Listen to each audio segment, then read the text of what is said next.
Well, hello there, Hi. and welcome back to another episode Noodle, of your Frog man bun Sings. is flopping. Okay. Hello, and welcome back to Fort Bluff Plays Curse of Strahd. Yes, we're still here. The curse is still going, and the party is live. still trying to make their way past the Amber Temple. Part of it, at least. Those of you who may be familiar with the module otherwise, outside of Port Bluff, might realize that we're doing things a little bit differently, but you'll see how it develops as we go along. Last we left off, our party made it after having a cave-in, drag them underground and bring them into parts of the Amber Temple deep below the earth. They met with a lich who introduced himself as Exithanter, who offered to bring them into the temple and show them around in exchange for their help with something that was bothering him in the form of an anti-undeath field, which vaporized any kind of necromantic contact that happened to go inside. Obviously quite painful for a lich to deal with, especially one that doesn't happen to have a lot of living servants left.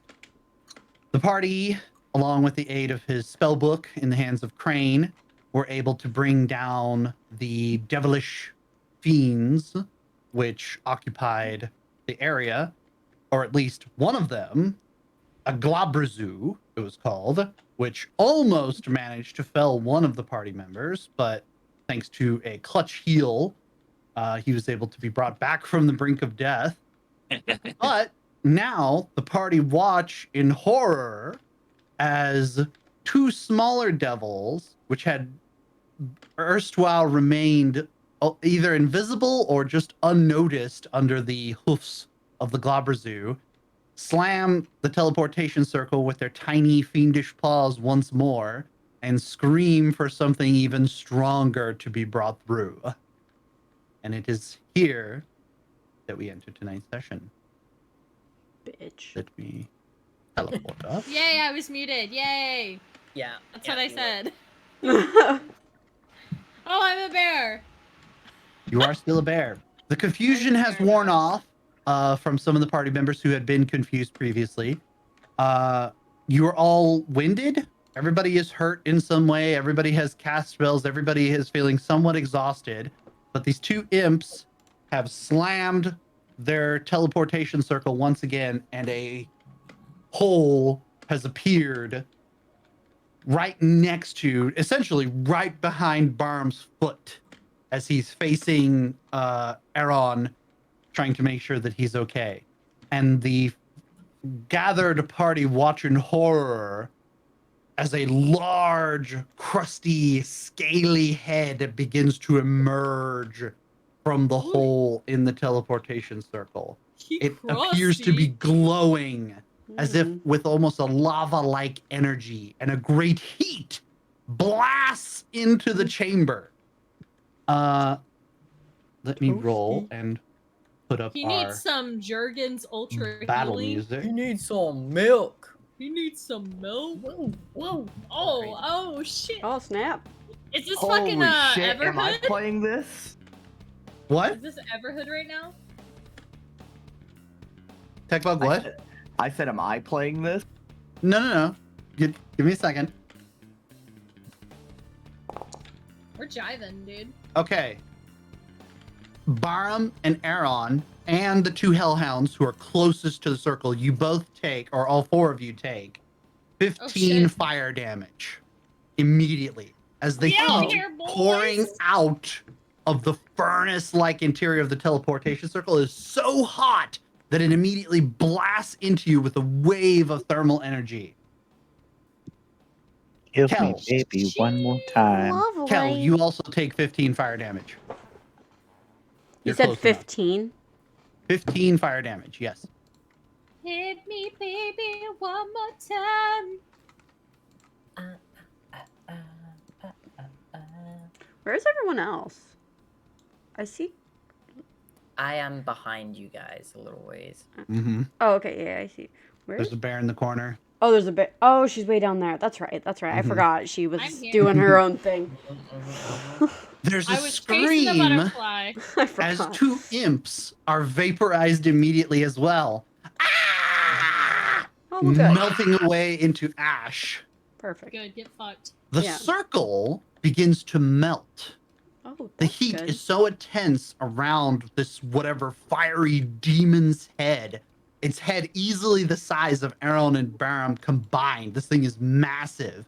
But the teleportation circle stone begins to liquefy, and the circle begins to disappear. Do the three of you close to the circle do anything as the chamber is actually starting to give way under your going feet? to like back up from it Okay. very quickly. Aaron, Kel. Yeah, Aaron's gonna back up too. Okay. You guys should be able to move your tokens too if you want. Yeah, I was gonna say. Yes, I can back up. I'm gonna have my dog go. The hellhounds leap away with Barum.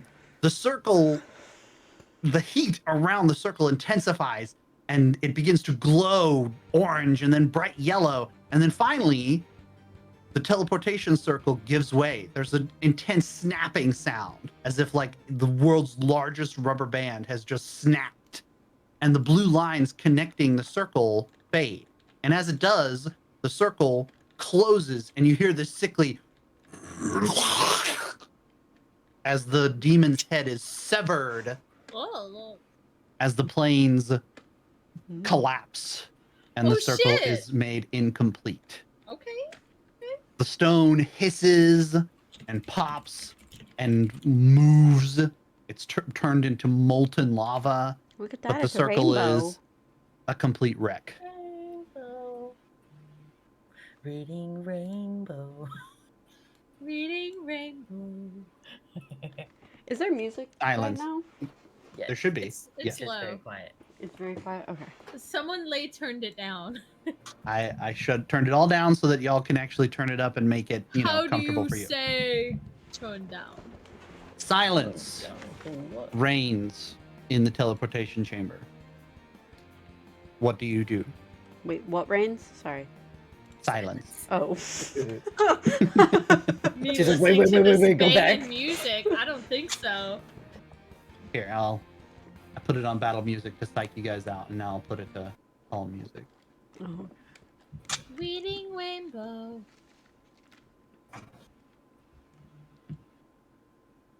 What do you guys do? So let me get this straight. The bitch is dead, right? The The first demon's head sits on top of a molten pool of lava and is sinking down, and its tongue is just kind of lolling out, and it looks like it's completely lifeless. It's being Okay. bubbled away into nothing. So it's dead. The imps are dead. The imps burn to ash immediately. Barum, Aaron, and Kel are kind of patting their clothes off and trying to like extinguish themselves. I would like to cast to see if I can freeze the ice so I can collect the skull, or freeze the lava to collect the skull of the demon. What are you Sir, casting? Let's Is that how discuss lava this. works? Yeah, I mean it's hot. You could free, or you could cool it. I mean, it'll A turn into single obsidian, bolt. but yeah. A single bolt of cold energy. I believe that's how this works, right? It's just Yeah, one. it's a cantrip. one. It's not a. It's not a. A little person. spot So a turns little, into like, obsidian. There's a little spot that just kind of hardens, and it's like, there's this like 30-foot span, this radius that's still extremely molten, but a little area around the demon's head is now a little more solid. Gwen's gonna turn back into human form. Okay. I know I can do this. Hang on. Let me figure it out. The button at the top of your character sheet that says Restore Yeah. Transformation. Oh, sorry. I Very did good. would like to see that. The ground has to do a saving throw. Gwen's gonna run over to Crane because he's still. Oh, boy. He ran far away Mom's- from her. Mom's back. Oh my god. Saying that he shot the little ice thingy How in the dare lava. you? She's gonna be like, He's Crane, stupid. did you really think that was gonna do anything to that lava? If I have enough ice, it will. You know you can just put. Okay, Gwen's gonna be a Ravenclaw. Oh boy. We've already Can proven we it's just- a raven. I was Alright. about to say, Let's if she listen. leads off with this, this is gonna be good. Can Yeah. you just put water on the lava and make it do that If So I that had there an was- a large amount of water to do that. Let me sure. think about my Minecraft playthrough. Let me me just- look at my Minecraft. Obsidian. I don't have a diamond pick to mine all this. Well, aren't you lucky? Because I always have create or destroy water. Just in case. That's only like how big is that? It's though? a lot, That I doesn't think. create It's like a 30-foot cube, I think. 10 10 gallons of gallons. water. 10 You gallons. can Never mind. destroy a 30-foot. Yeah. Ah, yeah. So it's just 10. 10 it's gallons. 10 gallons. Okay, so 2 5-gallon buckets dumped on. Are you doing this? Lava. Yeah, I'm doing it.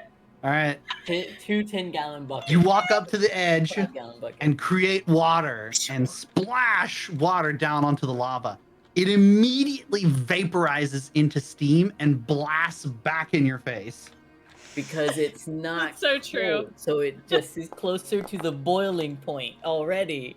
You take 10 fire damage. Oh dear. Gwen, I can see you spent a lot of time in that forest. Gwen leaps back, yelps in pain, and her face is bright red where she has literally scalded herself from the steam explosion hitting How the lava. accurate is Hey, this just real bright life? red. That's not too bad. However, Yeah, facts. some of the lava at the base has cooled and lost its color and appears to finally be stopping. Hey! But the rest of it is still dripping in rivulets down into like some underground cavern. Since it's just a Okay. cantrip, I could technically just keep blasting it with ice and create a path up to it. Oh my god. Do you guys need help over there? Yeah, Kel, Barham, and Aaron are just kind of watching this Gwen happen. is like, Tweedledee and Tweedledum of lava. Because It's I just have like, something I that might nearly help. died. Rod's having a minor crisis. Everyone's having A minor moment. crisis of faith. He's having a moment right now. He's like, where is my boss?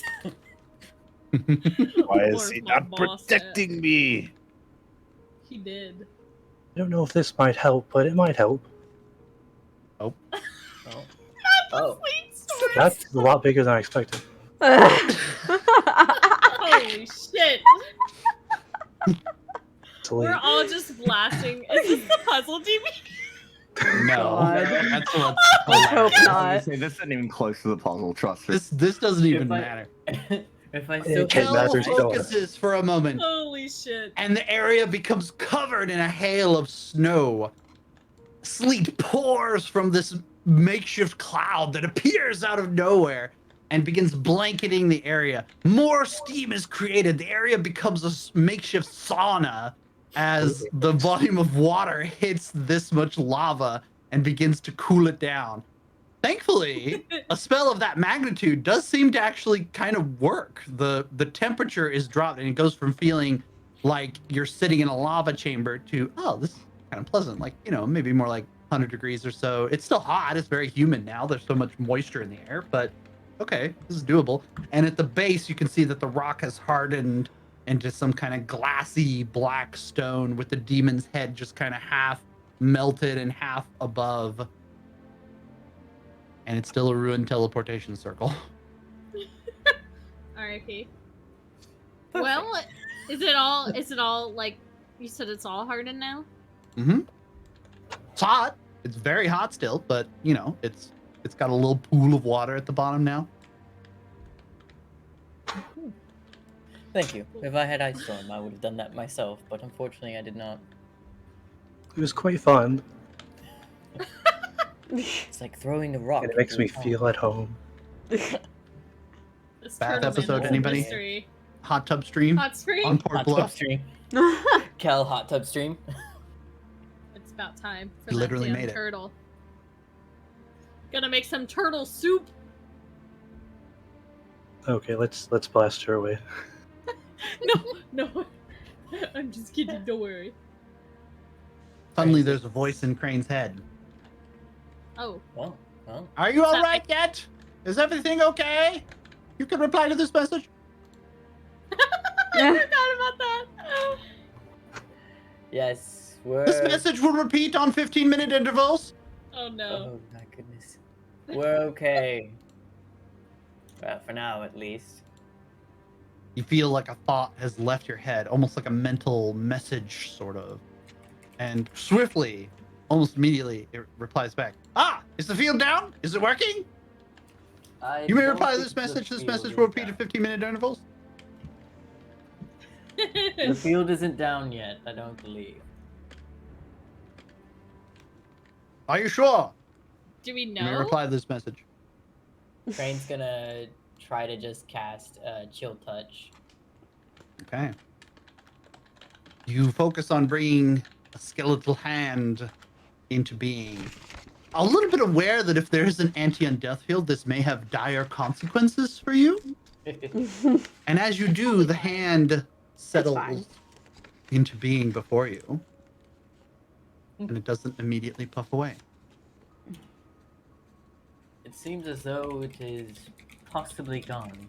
At least it's weakened, if anything. Right next to Crane, a gout of blue flame erupts, and the tall image of Exithanter appears. Hi, sir. Hello. Well, apparently. Well, I didn't vaporize. You did it. Well done. Us like, what did we What do? in the nine hells have you done to the transportation circle? The Lich floats over to the edge of the circle and looks down. Technically, we only did half of that. Where does the half start and where does it end? Well, technically, we only solidified it. The thing in the center, well, what's left of it is the thing that melted it and destroyed the circle. Devils. Oh, I should have known better than to try to go into Zoriat. Oh, that can't be helped. A project for the next 100 years, don't you think? At least it's something to do, but unfortunately... Although I suppose that was the way you were hoping to get to Argynvost. unfortunately. Something's going to have to be done. Oh. But a bargain is a bargain. You have performed a service for me, and therefore, let's see what may be done for you. So shall we? And he floats on to the exit of the teleportation circle. And Gwyn notices, probably Gwyn, because she's the one who cares the most of anyone here, notices that there's a little raven now that has just perched on his shoulder and is just staying there. Okay. Claudia, please don't trust this man so He's easily. trying to learn necromancy. But I'm glad you're okay. Okay. That's good. All right. Does everyone follow him out of the teleportation chamber? Yes. Crane's Yes. going to look back at this, the head of the demon. How do I get that out of there? Shame. Someone needs He's to just make a gonna walk Minecraft out as mod he's with a just kind of tiefling musing. has to mine out a demon skull. He's kind of just looking in the bag of holding at the sword of light, you know, just like, how much damage would this do to a rock? Look at this man trying to mine with a sword. You leave the teleportation chamber and go back into the main area of the Amber Temple, where a little bit of sunlight streams from the top of Mount Gacchus in a fissure in the roof. The faceless or ever-changing face of the god of secrets that was once the patron here sits at one end of the hall. Exithanter addresses the five of you and says, well, I suppose you'll be wanting to find out how to get to Argynvost, will you not? Let me invite you into my personal library. Perhaps we may find some secrets and dwell on some ancient magics that may be able to assist us here. Which one of you saw Argynvost? That was you, was it not? And he points at Baram, the Black Dragonborn. Yes. And when he spoke to you, how did it seem to be? Was it an ethereal vision before you? Did you go up in a dream? Was it in a pool of liquid? How did it happen? I guess it was in a dream. Dream is the best It description. felt very real, though. Like I was there. Plane walking, perhaps, or something similar to it. Is there anyone helping you? Anyone helping me? Well, you don't normally cast spells of this magnitude, do you? Well, that's at least an assumption on my part. Maybe you are stronger than I had imagined. I didn't cast it on purpose, if that's what you mean. It was as if it was against my will. I didn't know I was going to have the vision before it happened. Someone must be casting it on you. And I highly doubt that it's Argynvost doing it. There must be someone else who's using you as a sort of link, or acting as the link and putting you and the Silver Dragon into contact with each other. The only Or to have a hope of. The only other one I've had these kind of visions similar to is Strahd himself. Somehow I doubt Strahd is the one responsible for putting you I in do too. contact. Especially since he has taken great pains to hide Argynvost from the rest of Barovia. But I don't know of anyone that has the ability to do this. Is there anyone else you see in your visions? Someone with a dragon, perhaps? Or someone helping you to make contact? There was, I guess, the knight who served him, but he is dead now. At least The I knight? think. The knight who served him? Who's that? I don't know his name. Do I know his name? Hold on. Do I know his name? You might. Okay. Yes. I was just like, Ravenclaw. Ravenclaw, help! yeah, the Is there Ravenclaw. anything?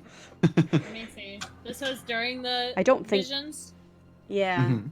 It was like as if I was seeing through his eyes, but I don't. Oh, I don't know if I. yes. Cargol silver scale. Cargol. Cargol. Okay. All silver scale. Yes, that is. I have it as ally Barham was looking through. Okay. Yeah. I will spell it. Thank you. So it was as Glad if I I could was actually looking. help. Yes, I appreciate it. Thank you. It We was get as your if I was Ravenclaw looking back for 2 through seconds. this Cargol No, she Silver doesn't. Scale's She eyes, doesn't. Mm. We've proven. but I've we've never disproven. met him in person.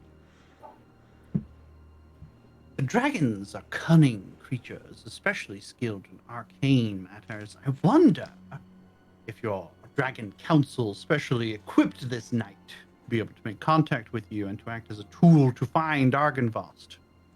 I'm sure, after being lost all these hundreds of years, the Dragon Council are keen to find one of their elder members, now that he has been lost in Barovia for so long.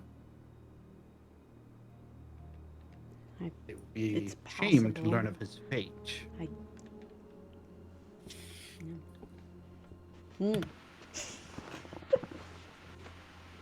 Do you know of Argynvost? Only from what I have seen through the visions. Frog, I think you have a fan noise.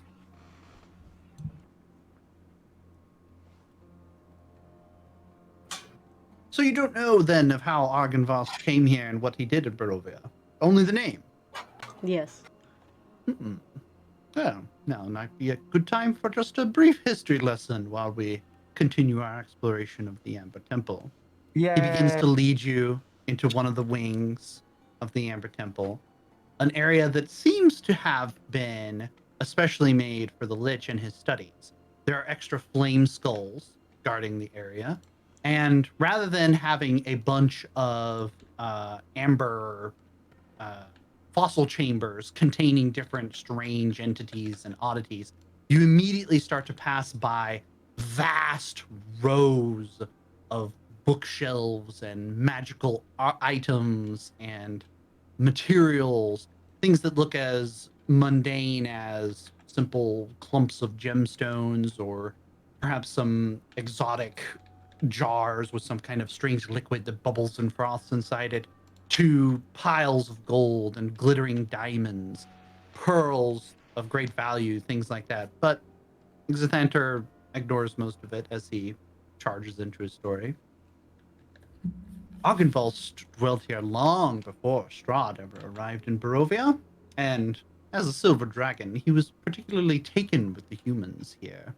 Silver dragons are possessed of great empathy naturally, and Where other dragons might find great satisfaction in a horde, it was Arkenvost's ideal that he would share of his wisdom, his knowledge, and his wealth with the people, and at great feasts and things of the like was his delight in Barovia. He founded Arkenvostholt, a place where paladins would be trained in his wisdom, and they would be perfect role models for this little community that he dwelt amongst. Then Strahd arrived. And, at first it was a normal human doing normal human conquering things. Silver dragons don't really partake in human affairs. They're happy to just watch it play out, as long as it's not overtly evil. And indeed, when Strahd arrived, I was present as well. Arkenvost had beat me by a few years, but not by much. And Arkenvost was happy to simply co-dwell with this new ruler. And then Strahd murdered his brother. And things changed. And then he started communing with the dark powers here. I never understood what he was really after. He insisted on going straight to some of the more powerful entities contained within. Some that I would not counsel many mortals speak with. But of course, once Strahd had done this and committed the blood sacrifice necessary to seal whatever hellish pact he had made, Arkenvost could stand it no longer. He gathered the people in the city of Berez and set up a defense. And to his credit, they lasted a good long while and frustrated every attempt made to breach their perimeter. Unlucky for Strahd, all of necromancy falls before the holy magic of silver dragons and the paladins that served him. And so Strahd turned to treachery. He offered one of the Order members something that they needed desperately, or thought that they needed, in exchange for their allegiance and for access to the hold itself. And so, rather than going through all of the paladins and all of their combined magical efforts, Strahd made an assassination on the dragon.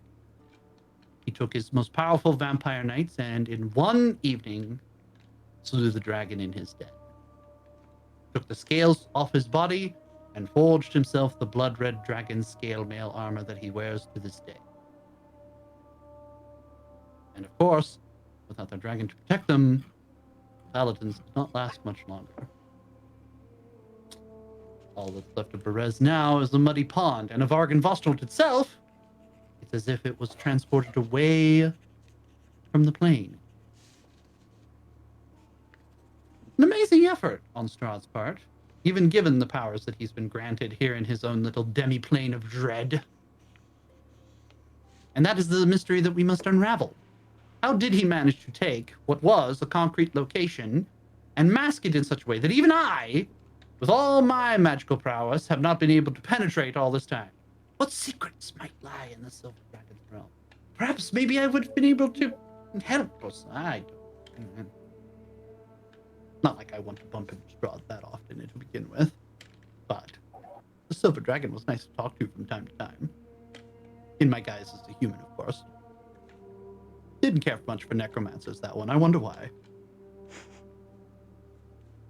He finishes his journey and his story into the library and ends at two chairs facing each other with some kind of apparatus tying them together with cables. There's a glass sphere that connects the two chairs from the cables attached underneath. And in that sphere, there is a crystal. It shines with many colors, and it twists and forms, and at times it seems sharp and spiky, and other times it seems fluid, almost like quicksilver.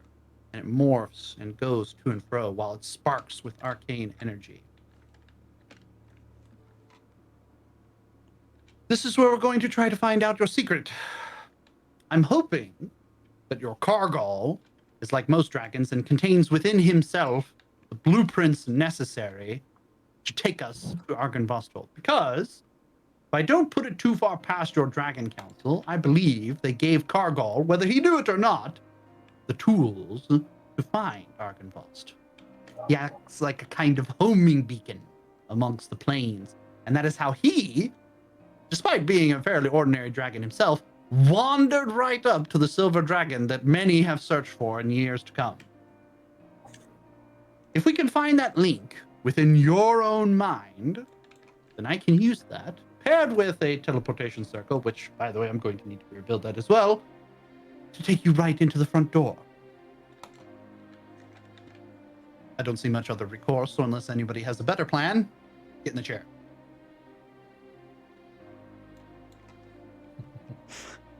Okay. This to Barham.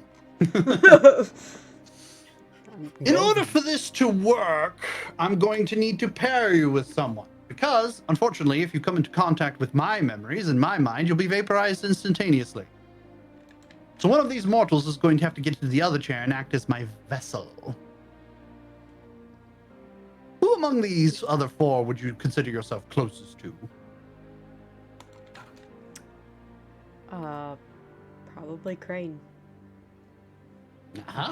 And already a student of necromancy seems wonderfully. I'm sure he won't vaporize upon my gentle touch. I would hope not. I hope not either.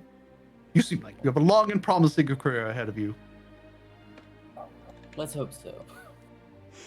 Two of you together should be able to act as enough of a vessel for me to go with you in memory, and we may be able to tease out the location of this Kargal silver scale, or at least the arcane components that are necessary to give me the coordinates. You three! And he turns to Gwyn, Kel, and Aaron. I'm going to be busy here for a bit, and I don't want to waste any more time. Mind getting the things that we need for the teleportation circle from my private chambers? What do you need? I'll give you the list. Let's see here. In order to access the teleportation circle, we're going to need some Marukian chalk from the Demon Wastes, some ink of Athandra. The Ondaran Academes use this as well. Let's get some Draken silver scales while we're at it. Oh, and don't forget to fetch my copy of Demiplane Teleportation in You, How Not to Divide Yourself Across Multiple Dimensions with Conjuration Magic into Pocket Realms. It might be very useful for where you're going. Quite a name. I don't suppose you could have that written down for us. I don't think I will remember. Oh god. Me trying to write as fast as possible. I came prepared. I had to copy paste so much stuff. Okay. Take your time, and as he says, take your time. There's a deep, deep trembling sound. Deep within the earth, as if a small tremor has just started to shake a little bit. And Exithanta goes, not another devil. No, that can't be another devil. They're dead. What? And he flexes his fingers for a moment and then reaches into his side pouch and kind of grasps at the air for a moment and goes, Crane, my book, please. Crane hands it over to him. He grabs it and he's like, very good, lad. And then he, almost with like a fixated look on his skullish face, turns it around and around as if checking it for any kind of damage. Kind of nods to himself and is like, It turned out to be quite helpful. satisfaction. If I He could, opens it up. if I could, Crane, may I have your bag as well? It would help in the transportation of the objects we require. Yes. Crane's going to pull it out, look at it for a moment, hand it to him, and be like, just don't lose the skulls. I will not. I have valuables. I have valuables in that bag as well. Exithanter. He's fiddling through his spellbook and he hears Gwen. Like, yes, Be nice to me. I killed you once. With this whole mind link situation that we've got going on here, you said that you're gonna be kind of in their brains. I will, as a sort of. I actually dwelt in their brain, as I said, I would probably end up destroying them. But what I'm going to do is occupy a demiplane created by Barham's mind, occupied by Crane as a sort of lens for me to peer through. That's the simplest way I can think of describing it. So there's not a chance of them getting hurt from it?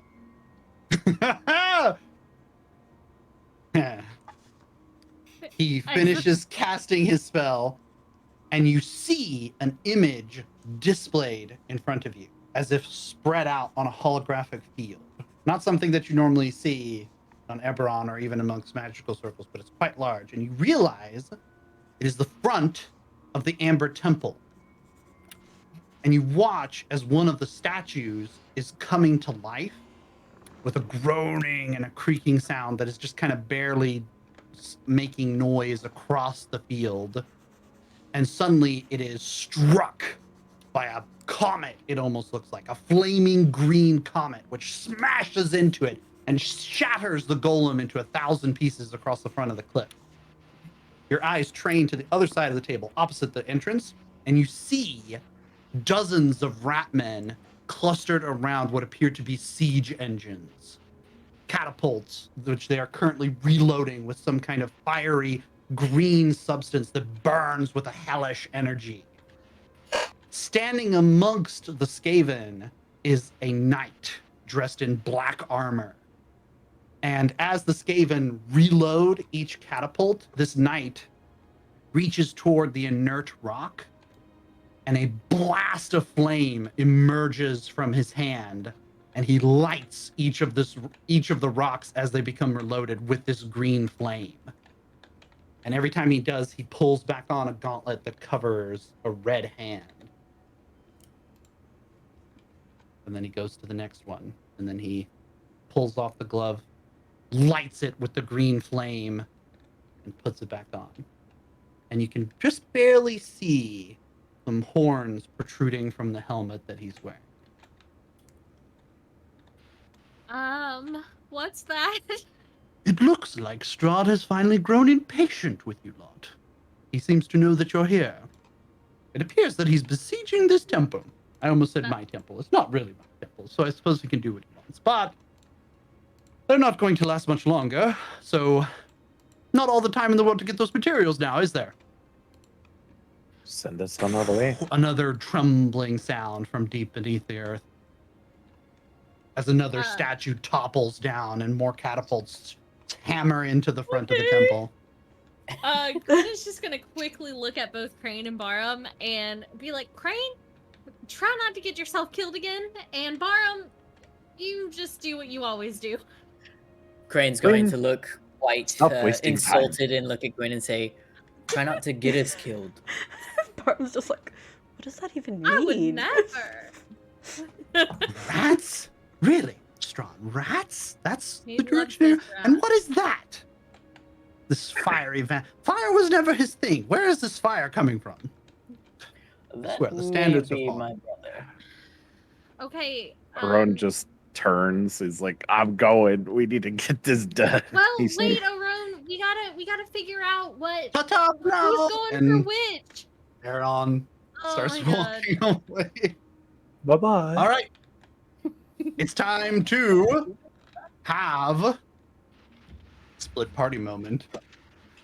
Duel. Ooh. I Never will a good thing for start- Gwen. That's true. No, I will start she needs With- as many people chaperoning her as possible. Barham and Crane. Don't touch that. Definitely Okay. not real life. Gwyn and Aaron and Kel shuffle away, but Exithanter tears his attention away from his own projection of the front of the temple long enough to go, oh, yeah, just very quick. And he puts a stone into Gwyn's hand. And what's the shoes for? It will get warmer when you get closer to the materials you're seeking. I have already programmed it for you. Okay, well that should prove useful. Thank you. It's a finding stone. Now, hurry along. You don't have much time left. And I'm Skitter, definitely not skitter. going to protect you if they make it here. Too much Oh, trouble. Skitter. Now Fast then. time. Barham and Crane. Let's delve into it a little bit, shall we? And he points to the rightmost seat for Barham to take a seat in first. Gonna sit down, pop a squat. Crane barely containing his excitement. Well, we're all going to get to know each other a little bit more in a second. So, the best way to start this incantation is to start telling about your history, where you come from, who you are, what is your purpose as you see it, what is the name of your homeland, things When like you said get to know each other, I thought you were about going to that, say- I actually I don't know. What did you call it? What did it look like? I- What lived there? I lived in the outlands, but I honestly don't remember much. It's weird. Cider? Mm-hmm. Perhaps the swamps around Kubara, or maybe in the Demon Reaches. Did you listen to the Dragon Council? Have you respected dragons all your life? Yes, I do know that. We've always respected the dragons, but it's been bothering me for a while now, but I can't actually remember anything about why I'm even here. This is going to be even more difficult than I anticipated, Crane. Appears that there are some mental blockers in effect. The Perhaps stench that the I had curse smelled on you wasn't two first. lifted on her. Going to have to get past that as well. What did you do? Did you have a tribe? A city? A family? There's a tribe. Tribe. And what did you do amongst them? Were you a hunter? I was the bard. A speaker? Hmm. Storyteller? Perhaps. Yes. I assisted in the hunts. Was there a particular hunt that you remember? A particular time when you performed so admirably that the whole tribe looked up to you? I more assisted with the hunting with my music. Let's see. Battle horn main. Basically. Let's see. And as Barham continues to speak about his past and the things that he did, there's clearly something there that prevents him actually mentally from speaking at times. There's a gap in what happened to bring him here. But he remembers what he did. He told the stories, the past of his tribe, passed from bard to bard in spoken language amongst people that didn't really care to keep libraries of books around. And as he speaks, he begins to drift away. And the head cage on the chair finally clamps down in a slow motion, and the sparks on the crystal connecting the two chairs ceases. And then sparks begin to collect around the head cage on the other chair, and Barham falls limp, as if asleep. Thank you for Good. clarifying. As if dead Barham's immediately. And he's dead. Your turn! And he points at the other chair. Well, I guess we should get started then. And Crane just kind of sits down in the chair, leans back.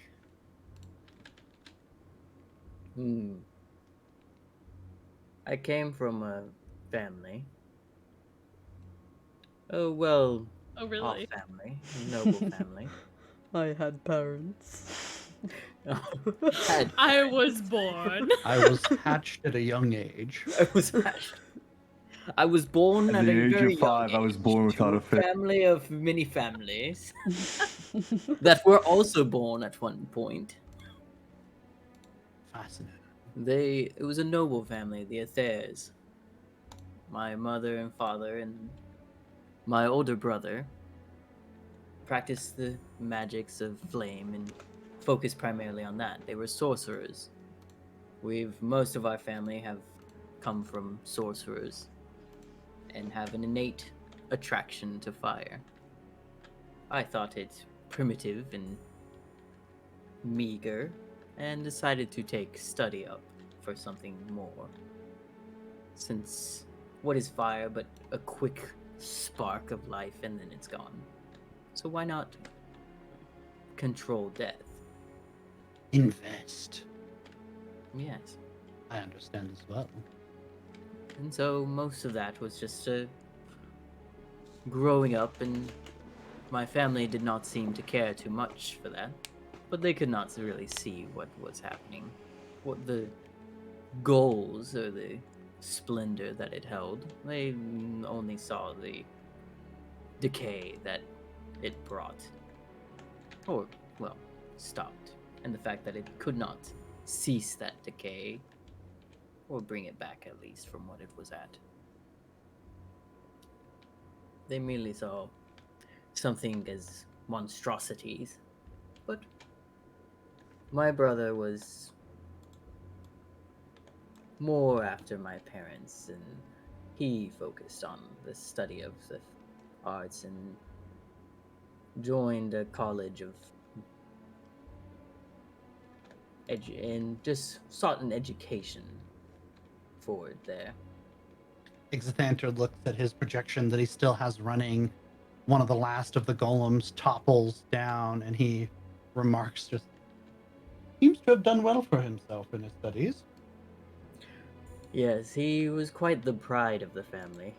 I was not so much that. But he was at least a good brother.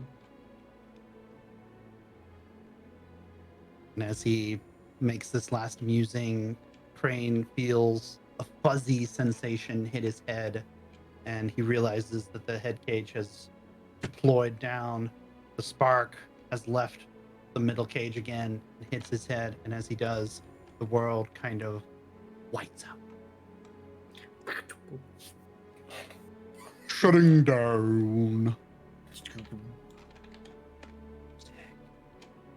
Well, different music.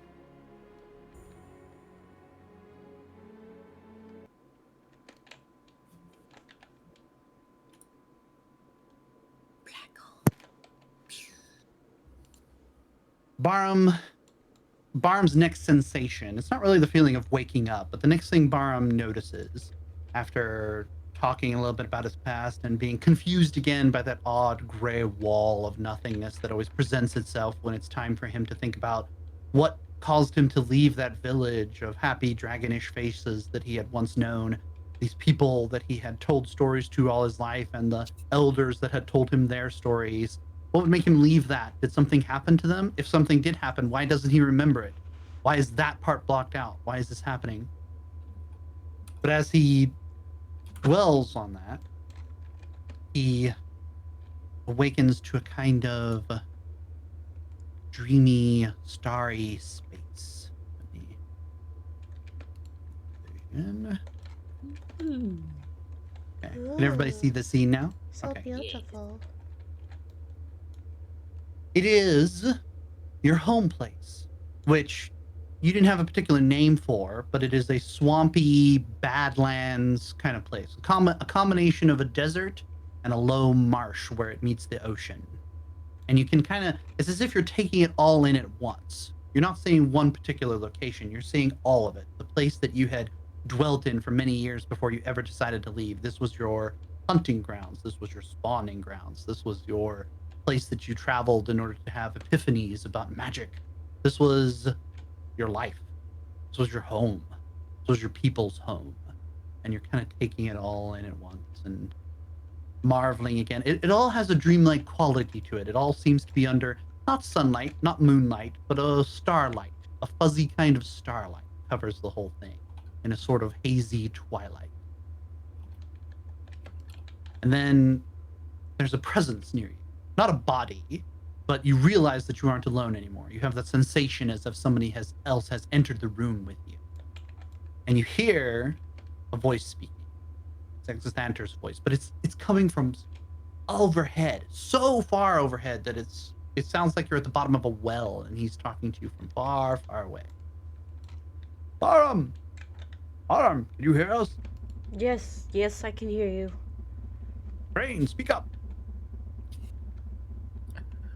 Yes, I can hear you too.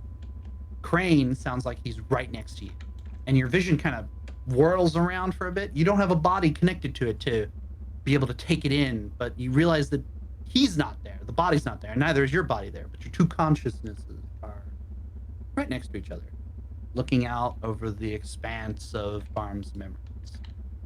And Exithanter is, as he had briefly described, outside speaking in, using Crane as a kind of magnification to be able to not intrude on the memories, but still be able to see what's going on.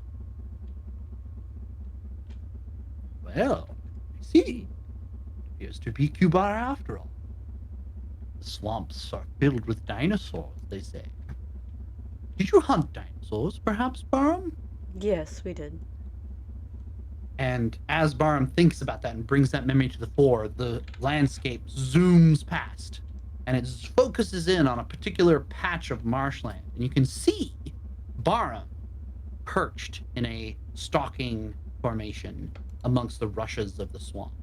His spear and his shield are poised in his hands, and he's staring down a pack of Triceratops that are currently meandering around. One of them breaks away from the pack, what appears to be an older, aged Triceratops. And it's this one that Barum's dragonish head has been fixated on the entire time. He's been waiting for this moment. He charges forward. His spear strikes true and fells the creature in a moment. He backs off instantly, and the rest of the Triceratops try to form around it, but it's too late. And rather than trying to take on the whole herd, Barum, again, simply sneaks away, stealthily, speedily, and waits for the rest of the Triceratops to simply leave their fallen kin behind. Quite an experienced hunter you were. Yes, that was life. Interesting. But you've taken us to this day, it seems, a particular time, a particular hunt. And your attention becomes drawn to Barum making his way back to the Triceratops as if to skin the beast, but Barum has stopped in mid-stride. And as he has, a blanket of fog rolls across the landscape and blanks everything out. It appears this is where Barum's memories end, at this hunt. We must tease out what we are to do next and how to put this memory back together when it is magically covered in darkness. This will be fun and not dangerous at all, I'm sure. I'm sure. Meanwhile,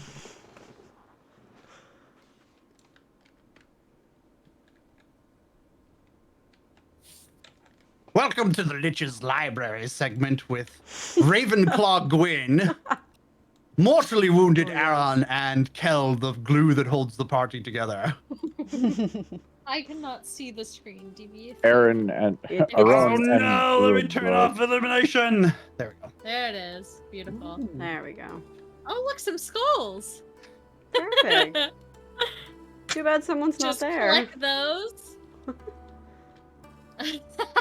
The party look at their laundry list once again. You are seeking a box of Mercian chalk from the demon wastes, 3 bottles of ink of Athandra from the Onderan Academes, a few pieces of silver dragon scales from Lost Argonesson, and the book, Demiplane Teleportation and You, How Not to Divide Yourself Across Multiple Dimensions with Conjuration Magic into Pocket Realms.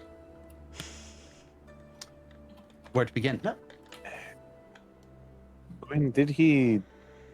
What was the thing that Pirate cameo. What was the thing that Bony Boy? I forget his name because Boy. I don't care about his name. What did he That's give fair. you? I'm making a point to not care about his name, so I don't know his name. He gave me, I think he called it a finding stone. Pulls it out. It's just a Okay. little marble Cold. chunk, and it does feel cooler than the air around it currently. And I suppose this is what he meant for us to find what we needed. For his library is vast. Why he trusted you with it, I do not know. But, Obviously, I'm the most trustworthy Aaron, A but ghostly voice is heard on the wind, because if I Uh-oh. trust her to do one thing, it's to discern hot from cold. I can do that pretty well, I think. Oh, goodness. okay, well, start flying around or whatever it is that you druids do to find this stuff. I think I'm just gonna walk around, but thank you anyway. Okay, that's fine. The Wait, great like- library is That's up, divided into several segments. Okay. The first of which, and the grandest of which, divides the library into 3 separate wings, 2 large and one that appears to be a small study chamber, as if it is the Lich's private quarters. You have... You gave us the puzzle section. I hate you. There are tomes, no. materials, and scribing. Scribing appears to be the Lich's own quarters. Where will you explore first, and which material are you looking for? This is awesome. I have wanted puzzles for so long. I'm just staring at this like. Come on, Good. Ravenclaw. Why don't you take the lead, Gwen? You have the stone. Literally, none of the rest of us can find what we are looking for. Okay, well, I don't know if it's such a great idea for us all to go in the same place. You are the Wait. only one with a stone. We have no idea what it is we are looking for. I guess We that's- have No, this you all list know. of them. You all know the list and the organization. The Well- stone is only going to tell you if you're going the right direction. More. Well, what's the hardest thing to find? Probably a book, right? I would imagine the chalk would be the hardest to find. It is just white rocks. Chalk? There are many white things here. Books have Well- titles. Don't be racist, Ron. Books have Why? titles. They are That's easy we to already read. have a party member who's racist. Don't forget that. Yeah, it's Gwen. Exactly. Okay, well, if you think chalk is the best, I what do don't you think it's that the would be best. I think under? it's the first thing we should look for. It's the smallest. Well, okay then, Aran. Maybe. Well, I have the stone, so just point me in the right direction, and we'll get going from there. Is there any kind of like labeling in this area? Sure. Like we have. You said the study chamber. Tomes, What are the materials, wings? or scribing. Oh, sorry, I missed I that. put it on the list. That's okay. I assume I'm going to be we- doing a lot of copy pasting. I would assume chalk is under materials. It could be under scribing, but that might be ink. I was about to say scribing, isn't that the right? Like, you know. Well, we'll find on a something. chalkboard? We'll find something in scribing. So let's go Oh, into this is gonna be scribing. then. good. Okay, let's Yes, go it to is. scribing then. You head into scribing, and instead of it being one of the 2 major wings of the library where you're standing in what appears to be some kind of like divider section, this area is a smaller chamber. And it looks like it is the Lich's personal abode for study here. There's a small obsidian table that appears to have been carefully crafted by magical means for the Lich himself to sit and to dwell upon the great arcane mysteries that he studies at the Amber Temple. He has an open book that is currently empty, nothing written on it, with what appears to be several quills and ink set aside, which may be what you're looking for. But also in this chamber, there is a telescope pointed at the ceiling, which seems a little odd. There's an alchemy kit. There's a whole table filled with all kinds of potions and reinforced leggings so that in case anything disastrous goes on the table, it at least won't demolish the entire set. There are some glass chambers that have some kind of electrical field playing over them, and there are what appear to be substances contained in each of these glass containers, some of which are active, sparking and fusing or creating multicolored small explosions that all appear to be deafened by the cases that they're contained in. There's also a set of coffins with their lids currently closed, lining one of the walls. That's probably the place we need. Gwen is gonna take the rock out and hold it forward. The rock feels fairly warm. Okay, well, this is showing that, you know, Which material are you thinking of when you hold the rock? the ink. It's definitely warm.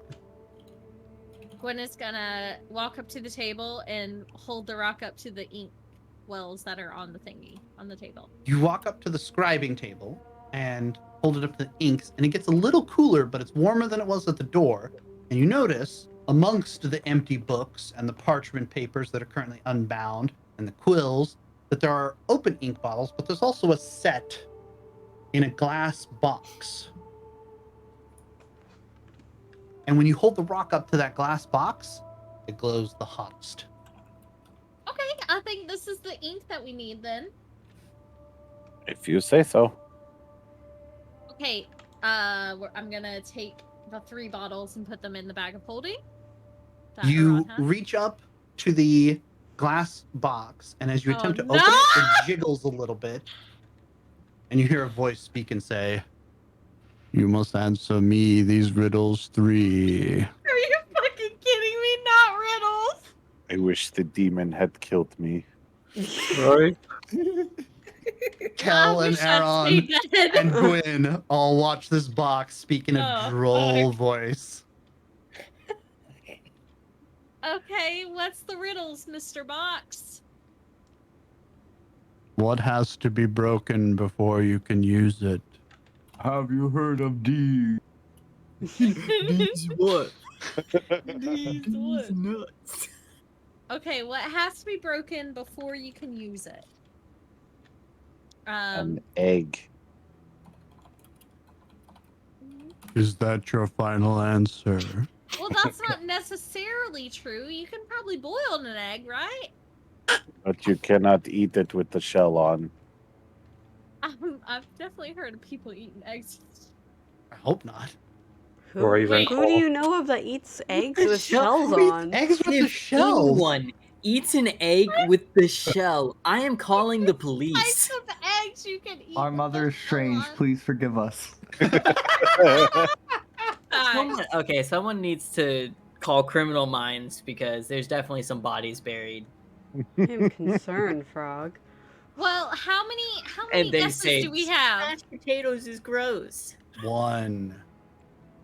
Oh, Ron. If you fail, I add a riddle. Oh, God. In Oh, other Ron, words, please. In other words, we Oh, had God, as many Evie, choice no, they're never gonna chances as we leave. need until the ratmen come kill us and put us out of our misery. Almost on cue, another tremor is felt in the earth deep beneath your feet. What do you think then, Gwen, if you think my idea of an egg is so terrible? I'm not saying it's terrible. I just want to make sure it's right. You will. said, are you sure? Like you doubt me. I'm just. I heard An you egg say is- you're sure. The answer is Oh, an shit. egg. Oh, okay. That is the answer. I am an elf. I've Next been around riddle. for 400 years, woman. Thank the god he's here. It's just What like watching question? it. Like, What question can you never answer yes to?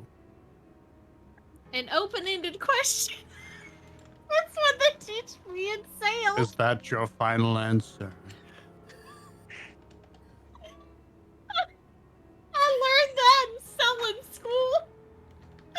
In selling school? Selling Oh my school. gosh. Me immediately going to create a meme about this situation. Please. What? Well, what do you think, Oran? Again, Cal, do you have any ideas? I do not have any ideas this time. Oh god. How about the turtle? He is old and wise. Turtle, please. Turtle, do you have any ideas? The silence is deafening, Mr. Turtle. Do I add a riddle to your riddle? Not yet! Not Give yet. us a minute, Mr. Box. You've had a minute, I counted. I Give don't us have more. much else to do. Yeah, well, you can give us a little bit more time then if you have nothing else to do. I'm adding a riddle if I don't have an answer in 60 seconds. 60 seconds? Okay, what's a Okay. question you can never answer yes to, right? Yes.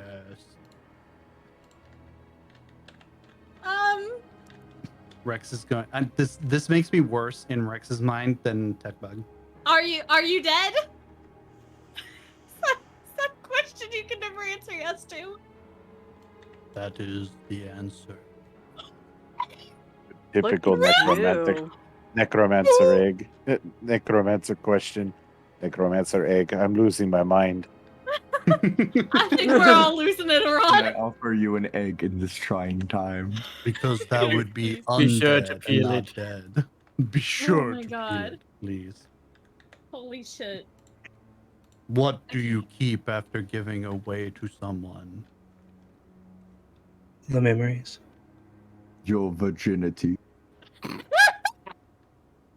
Is memories your final answer? What do you keep after giving away to someone? Yes. The old box groans and the glass kind of creaks. I mean, The it could be guilt of not being Bottom's friend. Crane over here dancing like no puzzle time. Ooh, you're You welcome. chillin'? The I'm perks just of in my being buddy's Bartley. mind right now. Yeah, like, we ooh. just watching a Triceratops hunting, that's all. What? Can you repeat Gwyn the furiously question? Googling. Right. What do you keep after giving away to someone? What do you keep after giving away to someone? This music is so fucking loud. I can't even think. I'm sorry. Hang on. Okay. It's the music's fault, sure. That's what the Yeah, lich it says is. too. Hmm. You know, he keeps me around just to answer riddles all day so he can feel like he's not going insane.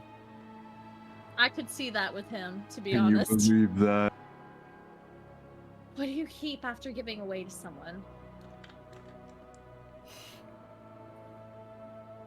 It could be something really cheesy. Like maybe Is love. cheese your final No, answer? no, cheese is not the answer. Like maybe love or your heart Why don't or you ask your ancient turtle friend? He he said memories. memories. I know, Memories. but I think that's a smart answer as someone who does not remember this part currently. Oh, Ron, Me what do you making this think? up as we go. Do you think we should go with memories, like Kel said?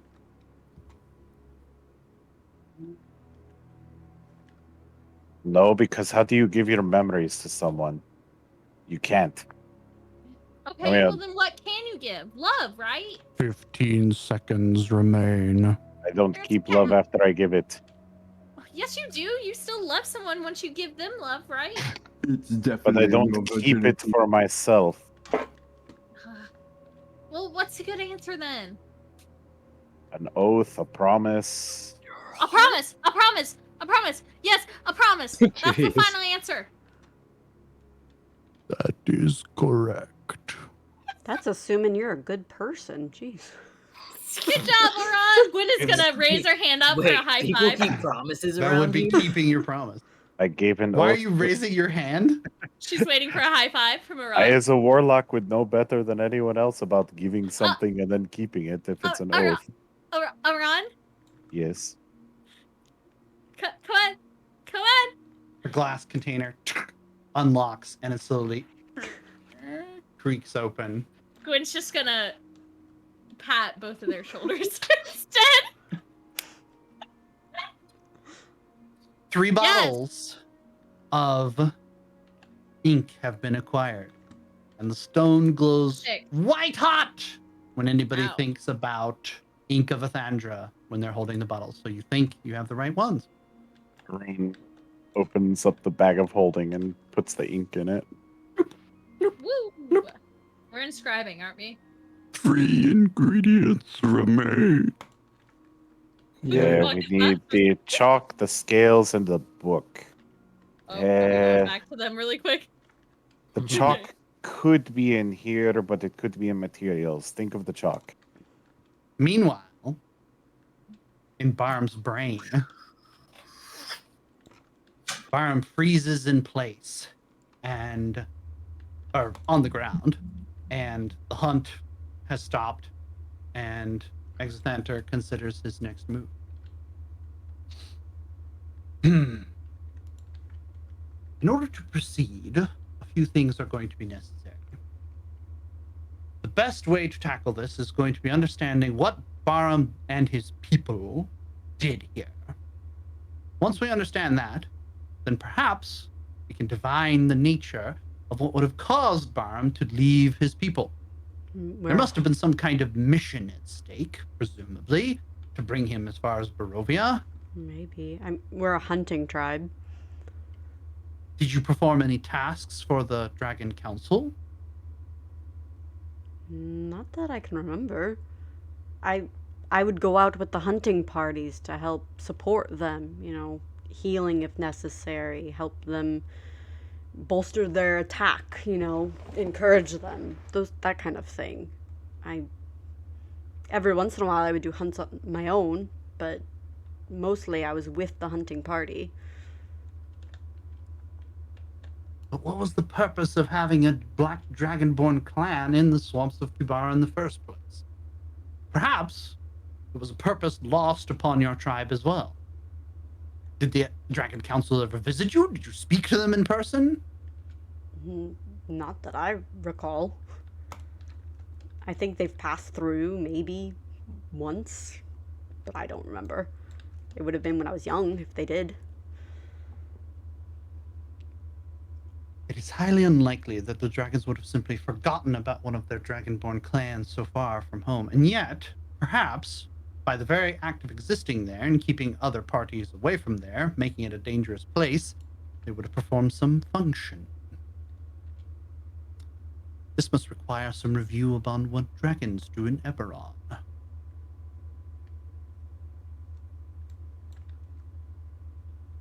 I believe dragons first and foremost value the prophecy most of all, do they not? Yeah. And as he speaks the prophecy, one thing emerges in your mind.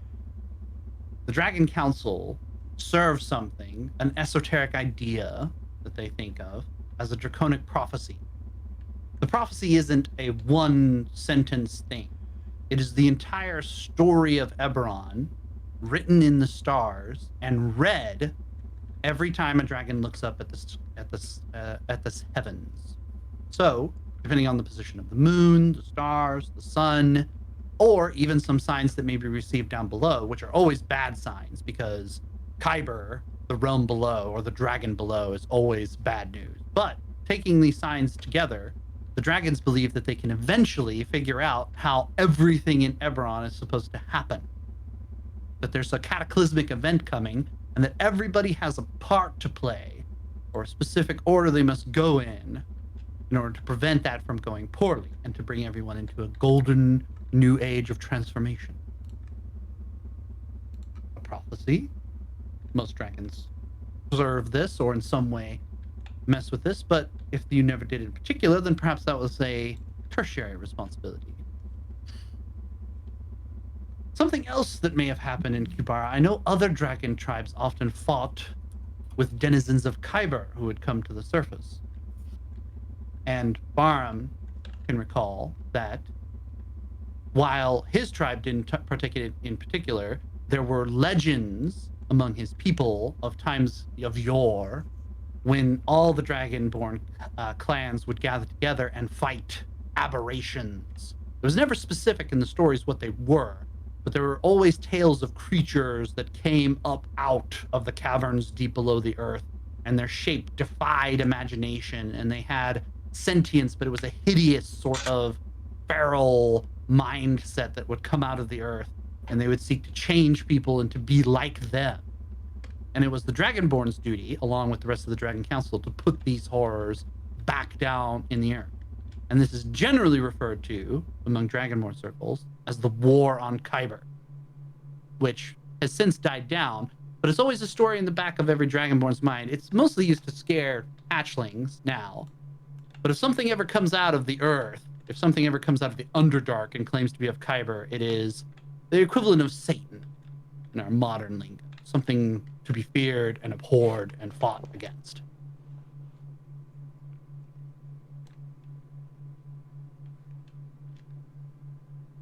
And then there is the personal matter to attend to. In my journeys before I found myself somewhat stranded here in Barovia and the Amber Temple took my attention, I attempted to find some of the secrets buried in Kubara.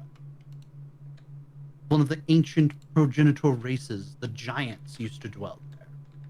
And they had secrets that reached all the way into the heavens. They studied the 12 planes of Eberron, and some say found a secret plane.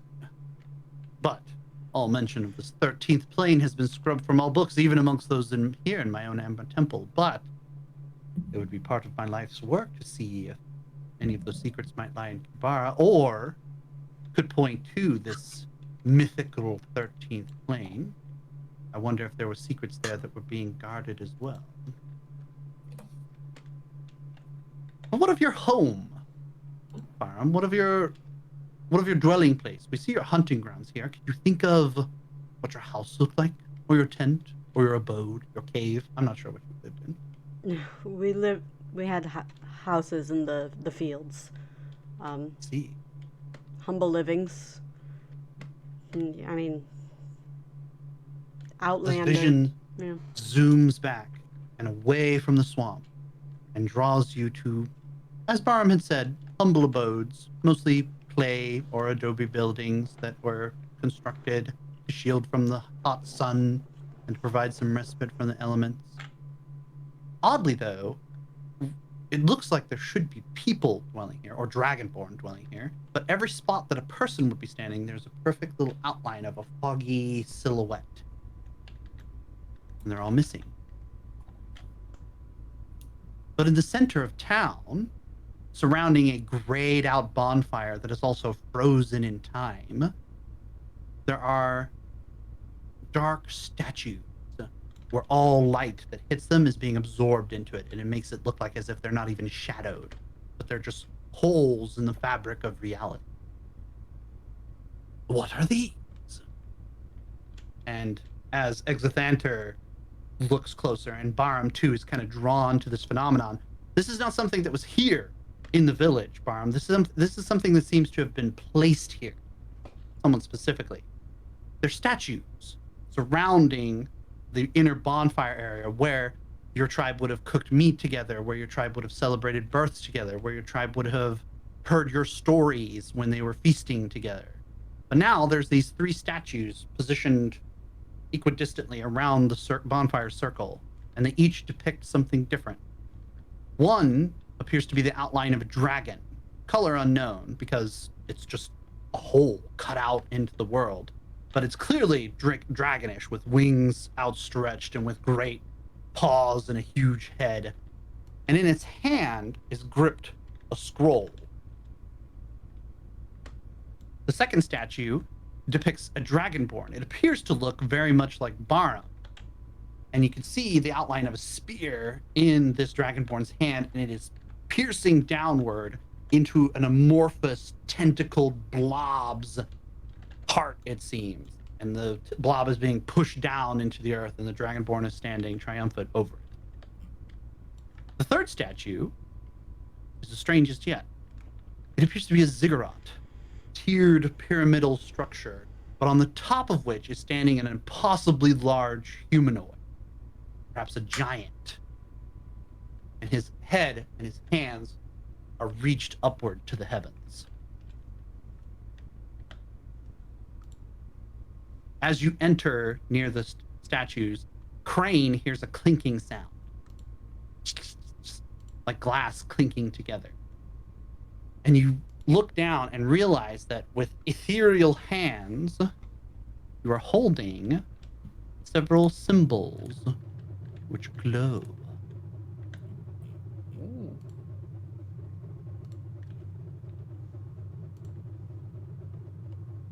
Fancy.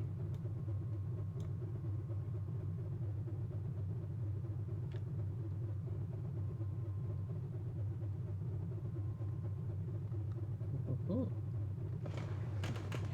The 12 planes of Eberron. Why are they here? And what is that one? And he looks at the one on the left of the screen and sees that it has no name. The other 12 have an idea attached to them, and they each correspond to one of Eberron's 12 moons, which the 5 of you, having lived on Eberron all your lives, would be somewhat familiar with. But they're all associated with something else, an idea, or like a heavenly plane. One of these is literally like the equivalent of heaven. But then there's another one that's a lake of fire, and there's another one that's a plain of ice. But then there's this 13th one. And Exithanter looks at it and is like, is that the 13th plane? It has no name, no concept, no moon associated with it. What could it mean? And as you look, each of the statues has a spot the size of the little jeweled emblems on it. The dragon with the scroll has it on the scroll. The dragonborn with the spear piercing down into the blob has a spot on his arm shield, and the giant has it in his cupped hands.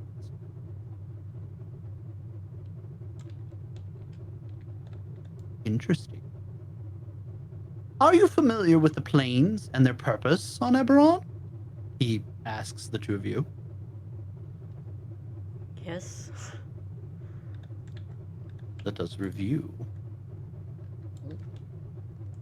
Put it on Oh, here. no. I the say history yes lesson. because I should. As You should. an Eberonian, but I don't That is correct. actually. Crane going, Yeah. Look, guys, I'm just happy to be here. We just getting story time.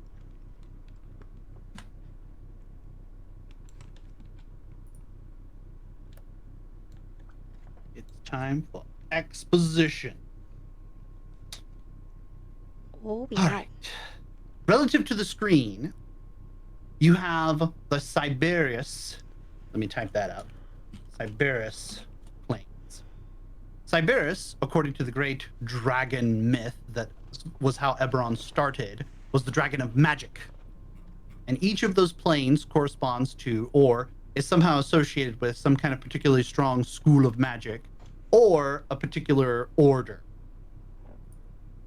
Those are all the ones displayed at the top, and they are Danvi, the Perfect Order, Irian, the Eternal Day, Lamania, the Twilight Forest, Maybar, the Endless Night, Shavarath, the Battleground, Serania, the Azure Sky, and Zorion, the Realm of Madness.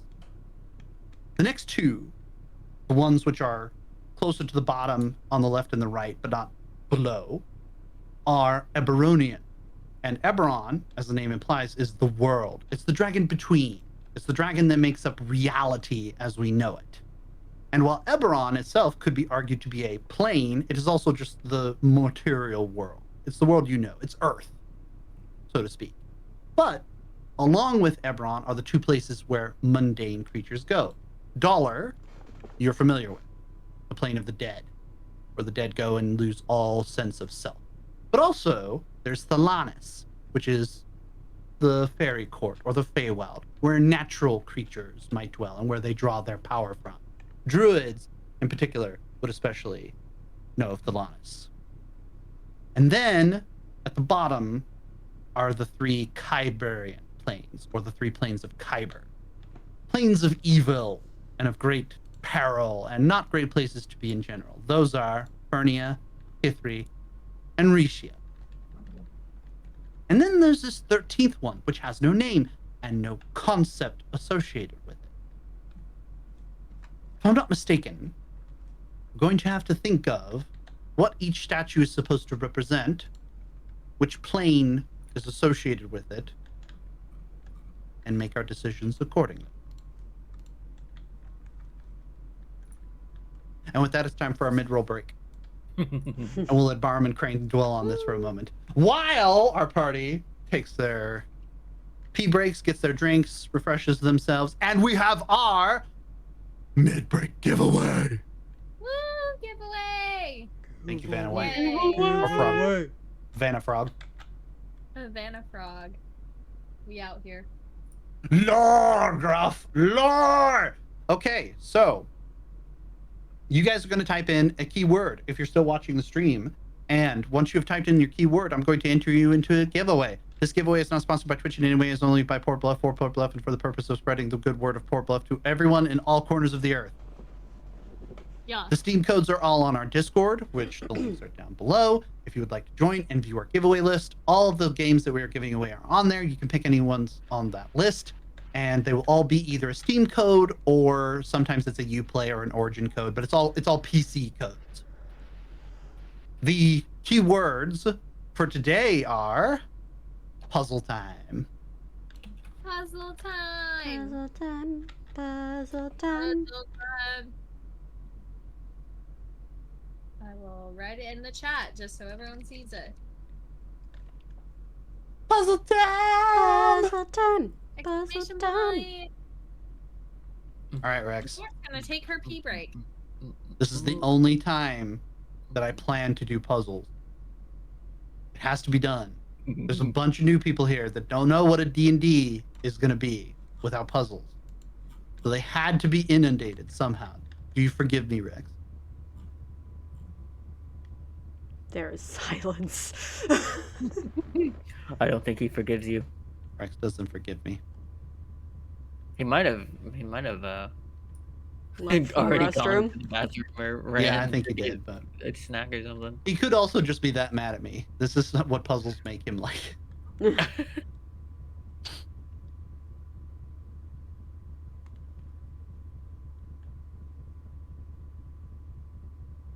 Gruff says puzzle time. Puzzle time. Puzzle time. Luna, you were there not too long ago. Join.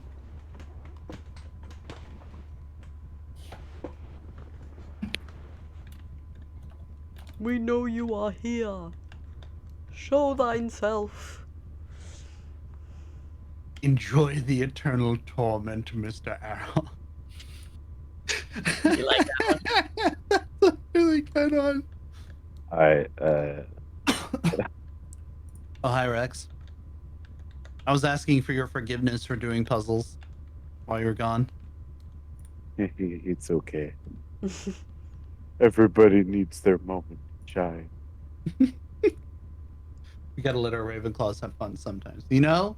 This is because the one that I just uploaded is because of Luna's statement in the stream. Maybe he was born with it. Maybe it's Maybelline. Maybe it's Maybelline. Oh, you know what? I can play. Let's play happy music while we wait.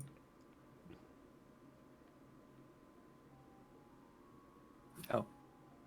I need my bathroom break as well.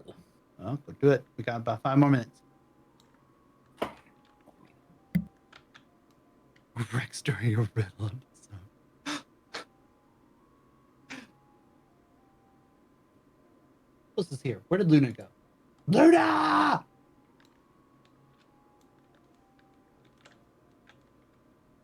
I see you, Rex. I see you.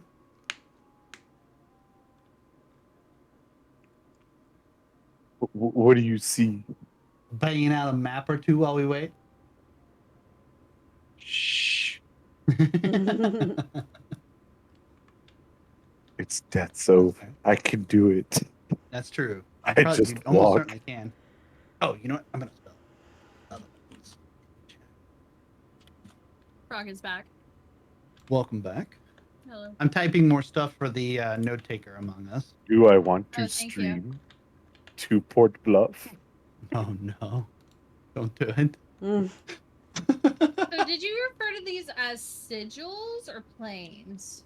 These are sigils of planes. Okay, okay. Of the planes of Eberron, right? Correct. Okay. It's gonna be important later, that's what I It sure is. There'll be a Okay. test next week. No, not Oh really. no. I figure this is a way to have a decent puzzle involved while also learning a bit more about the world that supposedly all 5 of you have lived in all your lives. So That I know nothing about, we yeah. definitely know yeah, everything this is about. the semi-painless way to do it without me sitting down and going, all right, let me talk for an hour about Eberron. No, I would never. Dude, maybe. never. Never in a million years. Never. I scared the shit out of my roommate on accident. What'd you do? I just like was behind them in the kitchen. Oh, you did a ninja frog moment? Yeah. And she was like, oh man, my sister just visited at my highest fuck, I'm sorry. Like, that's okay, bro. It's like, I'm sorry. I didn't You know mean you're gonna have to ribbit through the house now in order to let them know that you're there. I know. Rip it. Luna, come back in time. Puzzle time. Yeah, where are I don't want you? Gruff to win. I mean, I don't want Gruff to be alone. He ain't here, bro. I know. No, listen. If Gruff wins it, Gruff wins it. You know, he's been here. He's been faithful. Gruff, do you deserve to win it though? That's the real question that we have for you. Pardon? What? Noodle, what are you eating?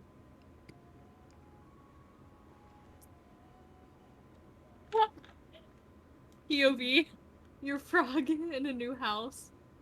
Tropical Ooh. paradise. Does it have coconut? Just banana? I like dried banana. I don't like bananas, but I like dried bananas. I am the But, opposite. POV, your I frog hate in dried a new bananas. house with roommates. headset and you died, don't I'm back. know- Oh, Welcome back. welcome back. You don't know if you can have snacks. Are we on break? Yes. Yeah, we got 3 more minutes to break. Or okay. 3 more minutes of break. Sorry. Okay, yeah, my And my Frog is headset died hungry. like in the half of that, and I was just like panicking. So And Frog's okay. hungry right You're now. all right. okay, that's good. Frog is hunger. Okay, I'll be back when break over. Okay. Dude, DB, my hunter's going fucking crazy right now. I'm like, why are you panicking, bro? It's just been raining on you. Calm down. No, the rain is making him sun-starved, man. You got to put him back underground for a bit. I'm like, you don't hunt anymore. Also, here's your bedroom. Take your masterwork cabinet and get the fuck out of it. GB, Yeah. DoorDash me. Why? I'm just kidding. I'm hungry. I literally just... I don't know what's going on with me, dude. I don't know what's going on. I just ate Chick-fil-A. Like, 4 hours ago. Why are you being such a fatty? It's probably the baby. Did you tell him?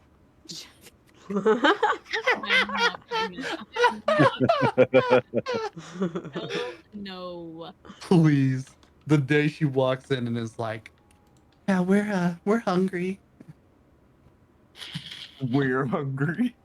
Oh my god, I'm gonna throw up in my fucking mouth. Yeah. I'm actually gonna have to get my tubes tied so y'all can't make jokes about it anymore. Because I absolutely will. God is a miracle worker. He can work around tied tubes. Then we're gonna have 2 for 2 siblings. Yo. Tubes tied on 2's siblings. You're probably still recuperating from the move, 1, and 2, overwhelmed with the number of options available to you. That always makes me hungry when I know it's there. But I'm already a fatty, so don't listen to me. Don't do it. Be strong. Go to the gym. Don't think I'm about gonna food. start going to the gym again tomorrow, but like After that weigh-in, I know I'm a fatty. Oh no, poor Noodle. Noodle, what do I have to sprinkle more positivity on you? Because I will. Don't test Nah, sprinkle him with seasoning salt. He's ready to go. Put him in the oven. me. Soup. I'm gonna start going to the gym tomorrow, but I don't know why. I've just been so hungry. Like I'm never like ravenous, but I've just like every time I eat, I'm like 2 hours later, I'm like I'm hungry again. Like it was 4 hours ago that I ate last, so I guess that's still a little bit of time, but like I don't like being hungry. Want to know something funny, stream watchers and party, as we get ready to come back because it's time. The glass case with the inks, you could totally just bash it open and it would have opened. It wasn't magical or anything. It just talked. Gruff, there's a very good reason why I cannot be pregnant right now. There's a very good reason. Are you on Plan B?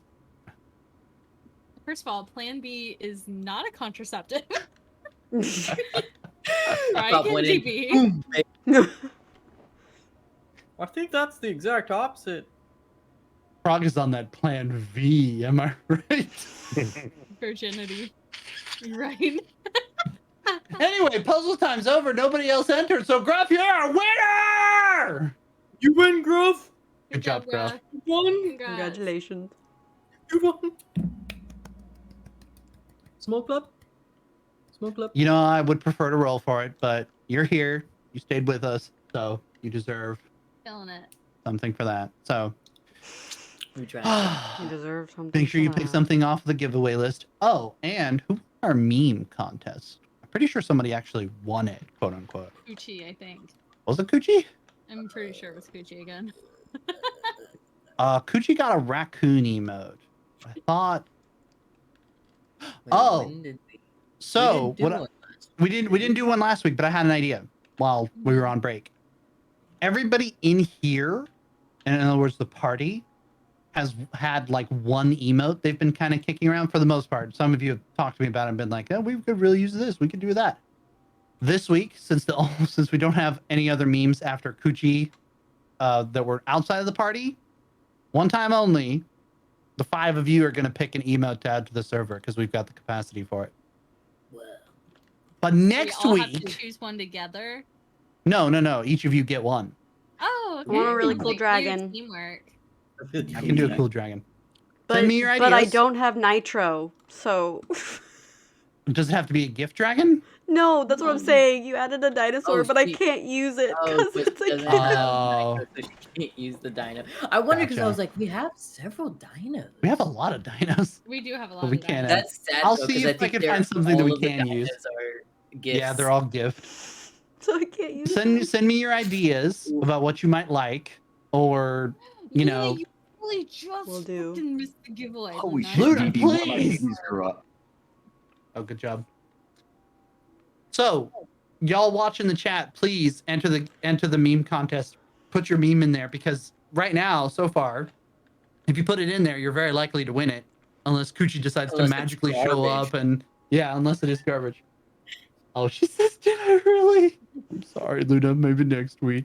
Luna, there's still a chance to enter the meme contest. We'll have another one next week, but the party's going to pick one to Maybe add you to can the take, server this like, time. 4 more weeks to figure out what Mhm. which Yeah, one you Gruff want. one by default. All right. And then drop a crazy good one on us.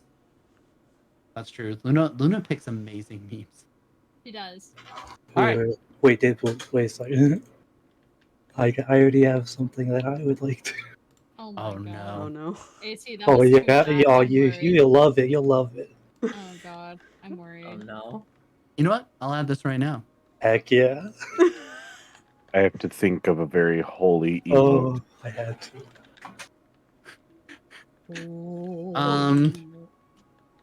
I'm gonna call it this. We can change it later, but I'm gonna stick with this name for now. This is really good. All right. Really good. Got that. And then go to the server and hit. Oh no, server settings, please. There it is. Server settings, emoji, upload. Discord emojis, Oh wait, we're adding it right now. and then put it in Bless Port you. Bluff Buffs as its first. The inaugural meme, everybody. Look in Port Bluff Buffs. Boom. Heck yeah.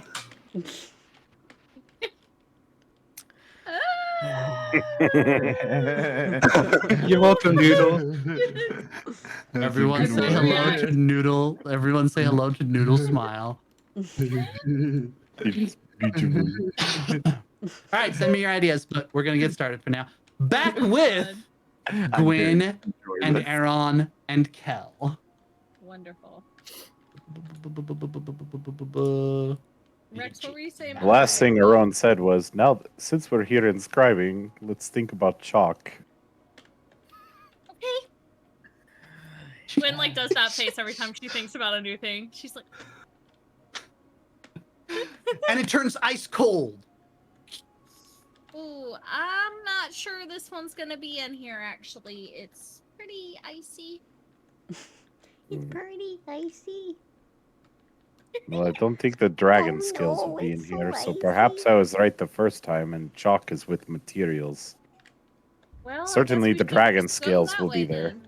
Yeah, we already know we can get something else. Gwen's gonna hold the rock out while thinking of the chalk. While heading to the material section. Okay. Instead. You guys depart scribing, Glitch's personal office, and enter the realm of materials, where all the glass jars and the bundles of powders and unknown substances, some inscribed in common and most inscribed in some kind of language that is not understood by most of the party members present. A few, some can pick out. There's some in Druidic and some in Abyssal and some other languages that the three of you speak, but you pass through shelves and shelves of them, and you realize that as you think of chalk, you're getting a little bit warmer. Not quite warm, not quite hot, but not ice cold anymore. You must be getting a little bit closer. You enter the materials section. Go ahead. Bring it up. Gruff is calling you out, DB. For what? At least Gwen knows what she wants, unlike Captain Jack, of whom this concept was ripped from. What do you mean? You ripping concepts? I most certainly am not.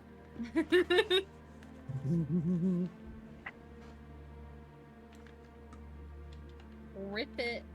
Let it rip. Beyblade. Beyblade, let it rip. Materials is divided into 3 categories. Oh god. Okay, well, chalk is a rock, I think. So it's probably a mineral, right? Make an intelligence check. Oh Gwen. shit. She's gonna fail. You might know this, but does Gwen know this? Ah shit. Can I make The a first wisdom check of the night. This is instead? how you know it's a puzzle night. This is the first dice roll we've had all night that wasn't a It's DM. intelligence. Okay, that's not bad. Okay. Check out Gwen that is plus fairly 0. certain That that in plus her 0. natural training, she remembers chalk being a rock. Definitely That's a a rock. It's rock. not something a plant makes, and it's not That's something a an rock. animal poops out, right? It's a rock. It's a rock. All right. Yeah, What do you do? I think that's Ride right. these babies for miles. Gwen will head towards the mineral section. Aaron, Kel. I'm gonna follow. She has the rock that heats up. All right, listen. I have the rock. You can't let Gwen lead the entire thing. Okay, somebody has to participate eventually. But Yeah, I answered 2 riddles. you enter the mineral area and approach more of these bags of powder and these chunks of gemstones and these diamonds. A very colorful area, and the rock gets a little bit warmer. Heating up. Give us some friction, baby. Honestly, I Okay. think one of us could probably go into the animal section and find the And dragon. there are more categories of rocks. Oh god. Oh fuck. Yes, very good.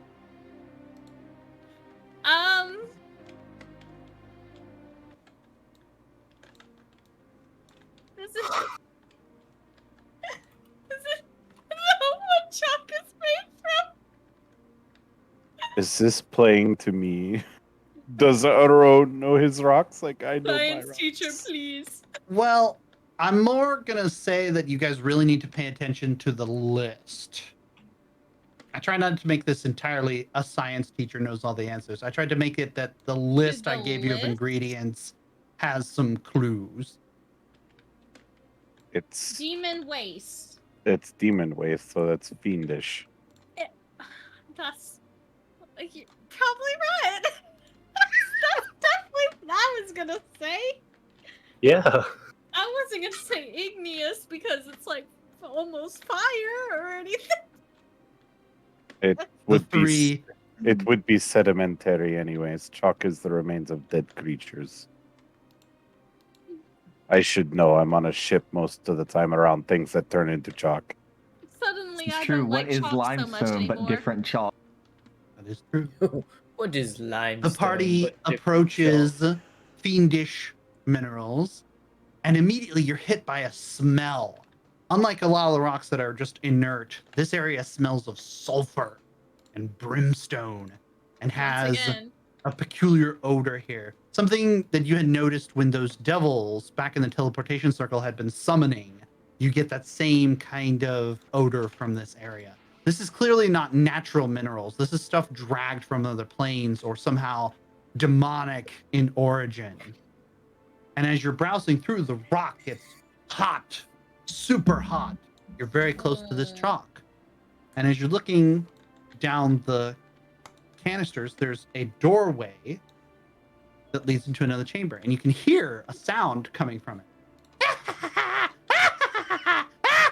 Oh my god. And above the door is written in common Marukian chalk.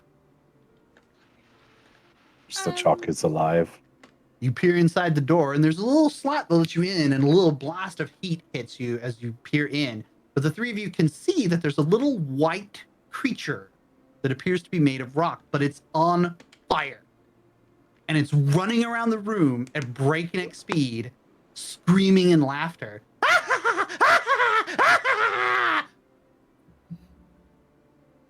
Well, Aron, do you have any idea how to handle that one?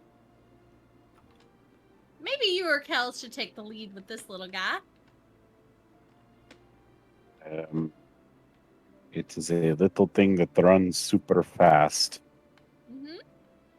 I don't suppose anyone has a spell to slow someone down or hold someone down. Does not have hold person. Get in there. Get in there, Frog. You got this, Gwen. Sounds like me when I found a block of cheese in the I fridge at can, 3 a.m. I hear Can you. attempt to entangle it. Okay.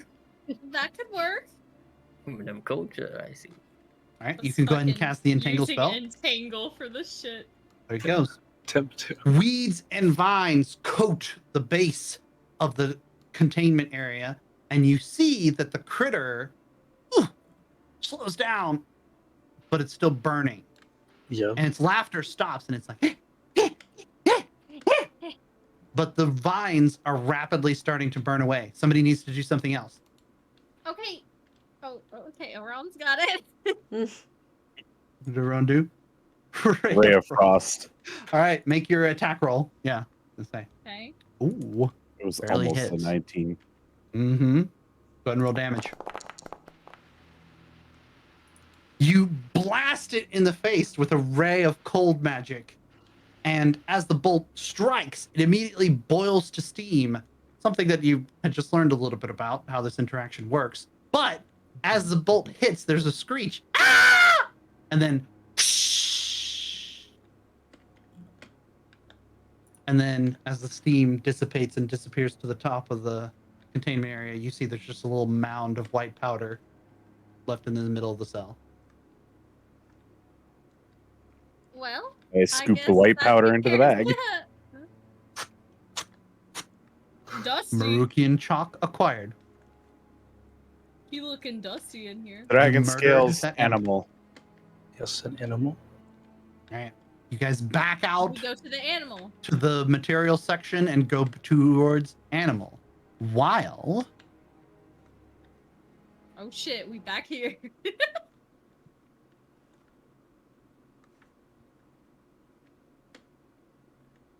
Barham and Crane have had an indeterminate amount of time in the dream world to dwell on the puzzle.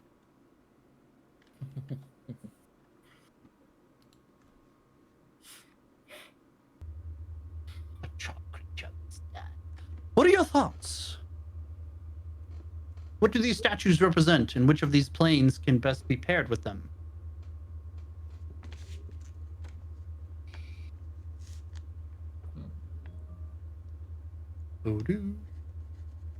That's my fun. Mm-hmm. What were the statues again? There's a statue of a dragon clutching a scroll. There's a statue of a dragonborn, spear and shield in hand, stabbing some kind of a monstrosity beneath it. And there's a ziggurat, a temple-like structure where a giant stands on top of it, and his head and his hands point upward.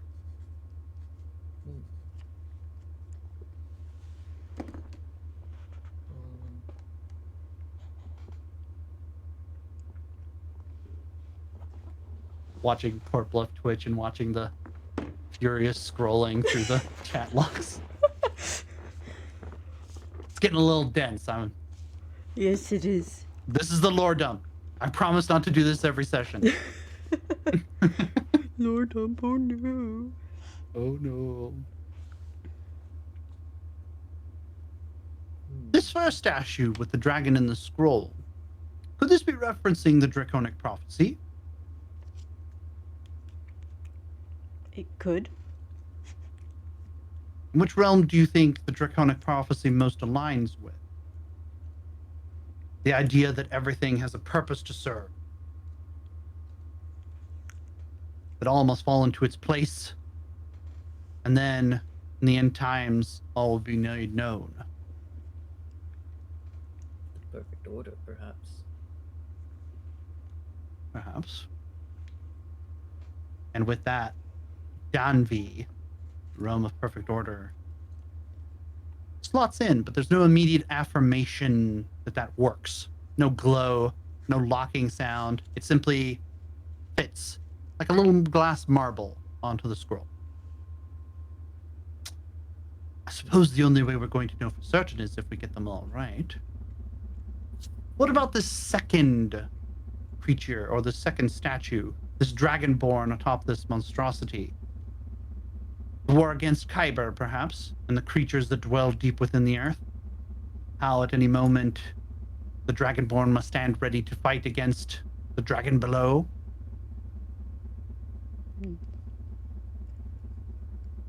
Like the Shavarath, the battleground? Shavara? Maybe? I don't know. With that, another slots in. And then this last one. A giant, ancient, learned, powerful, with his eyes stretched heavenward. Perhaps he's seeking something? Perhaps he's looking at the sky. Serania, maybe. Potentially, yes. The third one slots in.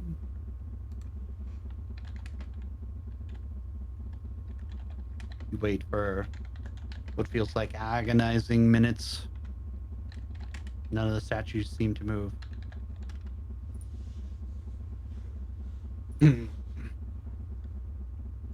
Nothing changed.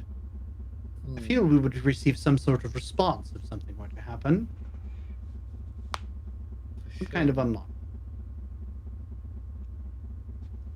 Where could we be wrong? The Draconic Prophecy speaks of the future, but it also, I think we are correct on this one. The order is what the Draconic Prophecy speaks to most. The other two I am less certain of. Perhaps one of the Kyber planes, the three below, is used on Kyber. But what does the third truly represent? Yes, the giant is looking at the sky, but what if his eyes are seeing elsewhere? Further. The giant supposedly held the secrets to magic across all of Eberron. But none of the realms in particular addresses magic itself.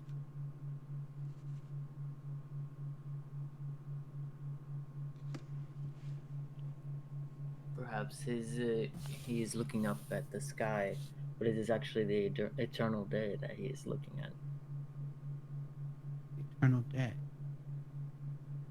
Cheek. And what of the second realm? If Kyber is being referenced, then perhaps it is a realm of Kyber that we need to look to. Fernia, Ithri, or Risia. Churning chaos that they must always be ready to fight.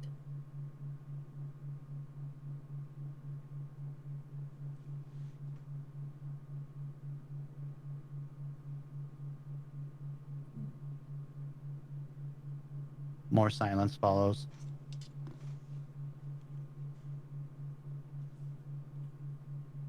I am more confident about the second answer now, but I think the third still eludes us.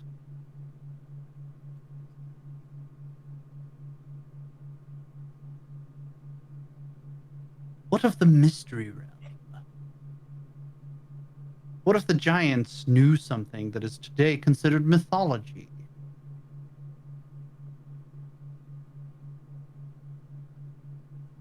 The realm of the dead?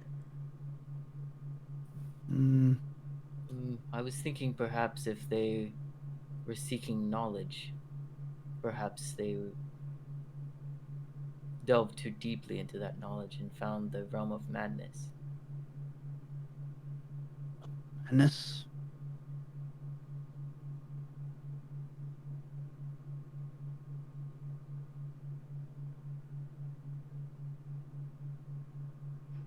None of these others are working yet.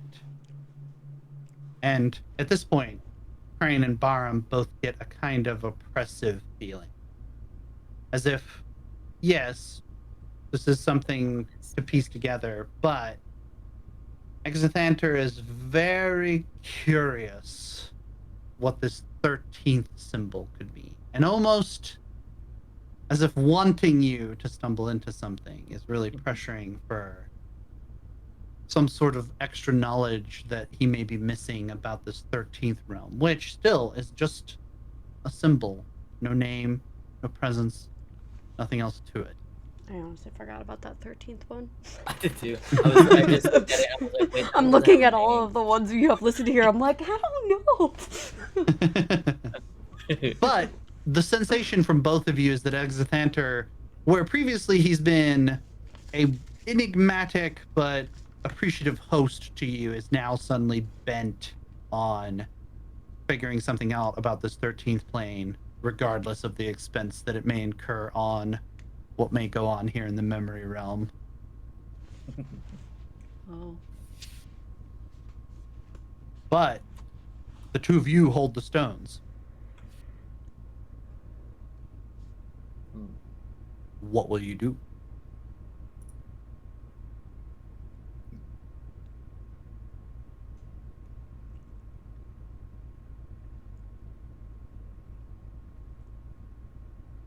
I mean, not gonna lie, I would just go through and try every single one of them in the third slot. Okay. Crane. The problem is Crane is also just curious and wanting to know what the 13th is. So You it's very much. chunk in all of them and watch and kind of go around the 13th symbol, the one that stays on the fringe, and when you don't look at it too hard, you kind of forget it's there. It's not even necessarily that Barham's memory is failing, although there's clearly something going on here. It's also that every time the stone is out of your sight, anytime you're not thinking about it, you're only thinking, oh yeah, 12 planes of Everon, 12 stones. And then when you look, there's always that extra one that's there. It's present. And finally, you cycle through the stones and get to the last one, to the third realm, the third statue, the giant. And as you put the symbol of the 13th plane in its place, the void fills each statue. There's a sparkling, scintillating sound, and each statue becomes real, as opposed to being torn out of reality. You can see that the statue of the dragon is actually a green dragon holding a dragon wax symbol of the scroll, which is indeed the Draconic prophecy. The dragon on top of the abomination is a black dragonborn that could, for all the world, look like some kind of progenitor to Barham, like his great-grandfather, perhaps, piercing into the hide of some hideous tentacled creature that's all purple and lashing underneath him. And the third is the giant on the ziggurat, and the giant is pointing with the symbol in his hands heavenward. But as he points, that symbol, a beam of light appears from the sky and pierces the symbol and shatters it. And the giant and the temple beneath dissolve away in the beam of energy. And the ziggurat, or rather, a ruined foundation of the ziggurat, is all that remains. And as Barham looks at the ziggurat, he realizes he's seen this. Not as it was, but as it is now, ruined and destroyed. It's an old site near his village that, best not to go around anymore. It's kind of dangerous, hard to traverse. What could be there that would really be useful for them anyway? But that site still exists and was close by, and he immediately recognizes it. And when he does, the fog dissipates. And you can see now each of the dragonborn people that were walking amongst the town. But more than that, you can see that this was their last day. Because as Barham's memories flood back, there's now other memories there. Barham was not present for the destruction of his people, but you see flashes of Barham racing to get back to his home. He had just finished skinning his kill from the hunt, but he sees on the horizon black smoke rising above his village. And he drops his load and runs as fast as he can toward his village. Meanwhile, other images are playing out, and you can see skeletal, ghoulish figures marching towards the village and cutting down, almost effortlessly, warriors of the Black Dragonborn clan. And some are slain outright, but all are packed up afterwards. They're hauled into carts, some taken alive, some taken dead, but all taken by these creatures, and they leave no bodies. So that when Barham arrives, it's clear that a combat occurred here. There are bones, there is smoke from where the huts were being attempted to be lit on fire and destroyed, but there are no bodies. All of his kin are missing. But Barham now has these other memories that aren't his. Someone else has planted some kind of memories in his head of what exactly happened. Some kind of undead armada showed up, cut down most of his tribesmen, but took others alive and hauled them away.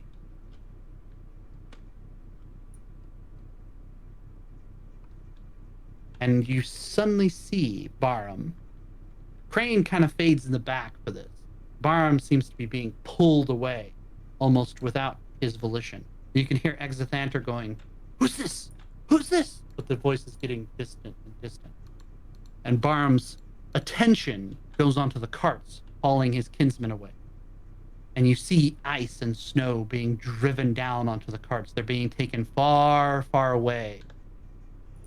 And up an icy mountain at the top of a blackened tower.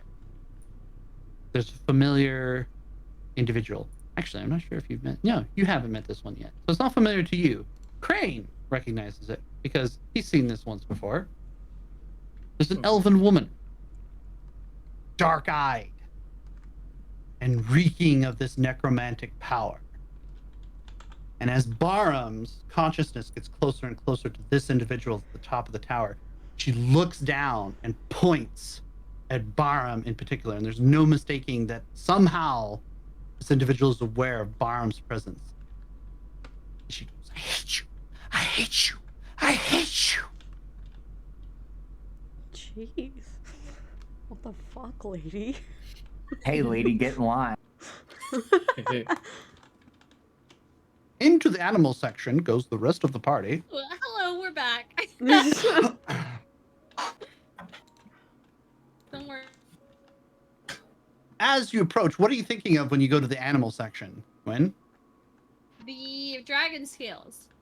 The stone gets a little bit warmer as you go into the animal section.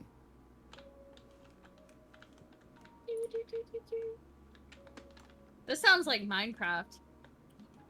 It does. There are more Oh, segments God. under animals. Oh, I'm thinking it might be in dragon. What do y'all think? I don't know. We'll have to think about this one. I Or mean, humanoid? it could be a monstrosity. Mm, I think you are right, Gwen. It is most likely. Yeah, okay. probably check. Don't make me double guess, Aron, because I will. So I let's know. try. You know I'll sit here thinking about this for the next 10 minutes. You guys walk toward... Oh, did she die? Oh, no. Okay, her internet just hiccup. Yeah, Sorry.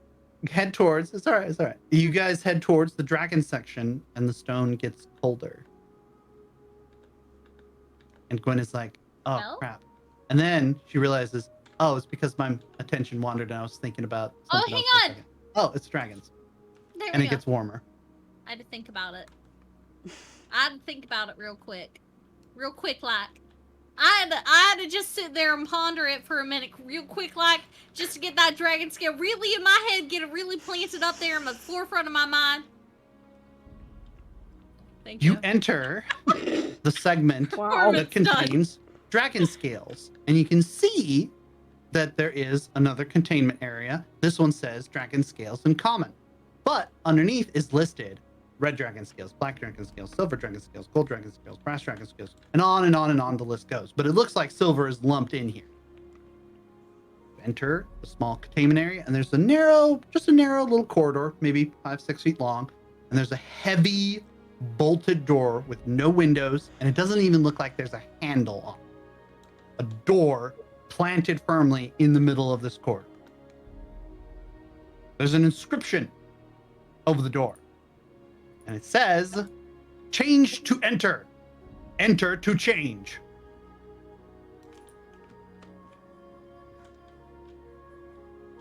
Well, Change it to would seem enter. that I can't go in here. Why's that? Yeah, I don't have the ability to shapeshift, but you all do. Well, how do we know if that's what it's saying, though? Change? It's the only thing I could think of that involves change. I mean, I guess we can try it. Kel, you want to try? Oh yeah. Make me do it. No, I'll try it with you. Oh no, I'll do it. I'll turn into a putty cat. Oh, okay. Okay. Go ahead and turn into a putty cat. You transform into a house cat, essentially. Yes. Would you like to describe your house cat to us? Oh, just like big old fat Garfield. Yeah. Yes, Nacho. Where's Nacho?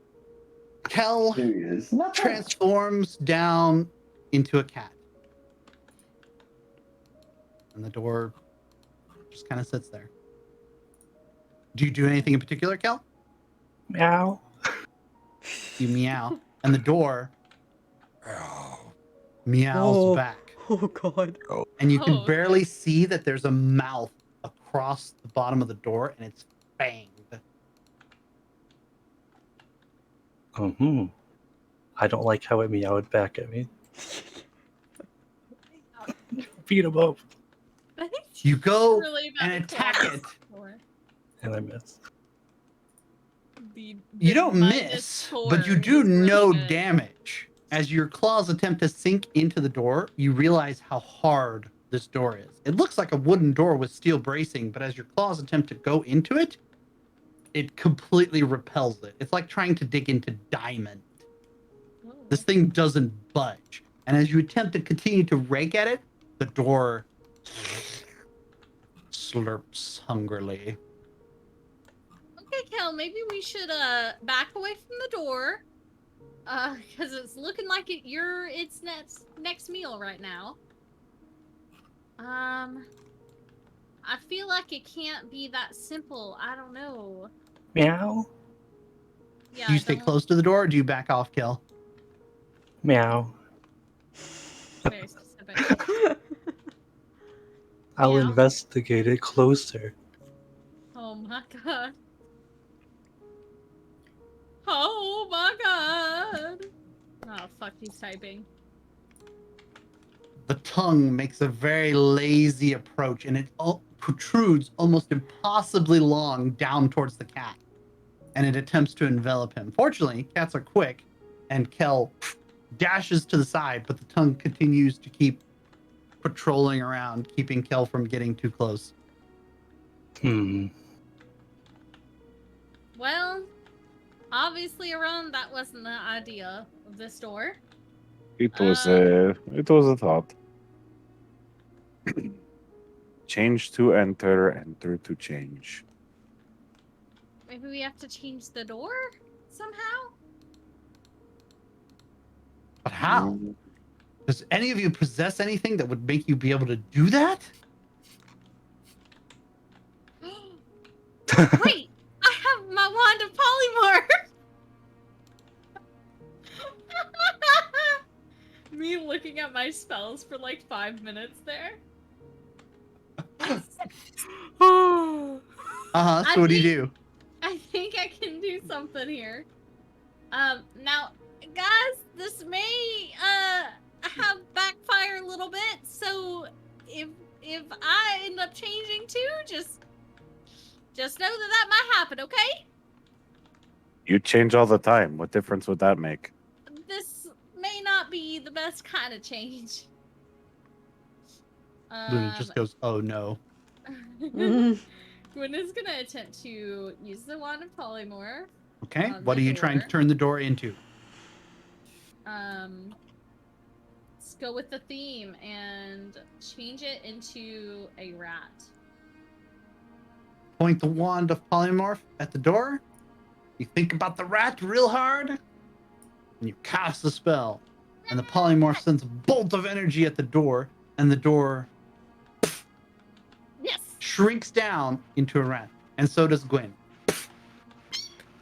Hey, That's the rat noise. The way is now open. Oh no, Kel, don't eat me, please. I mean, my intelligence is quite low here. Oh no! Make The rat is make a gonna, like- wisdom throw. No! The rat's gonna be scratching at a rod! no. Take a wisdom save? Yes, wisdom save. Why not Shit. intelligence?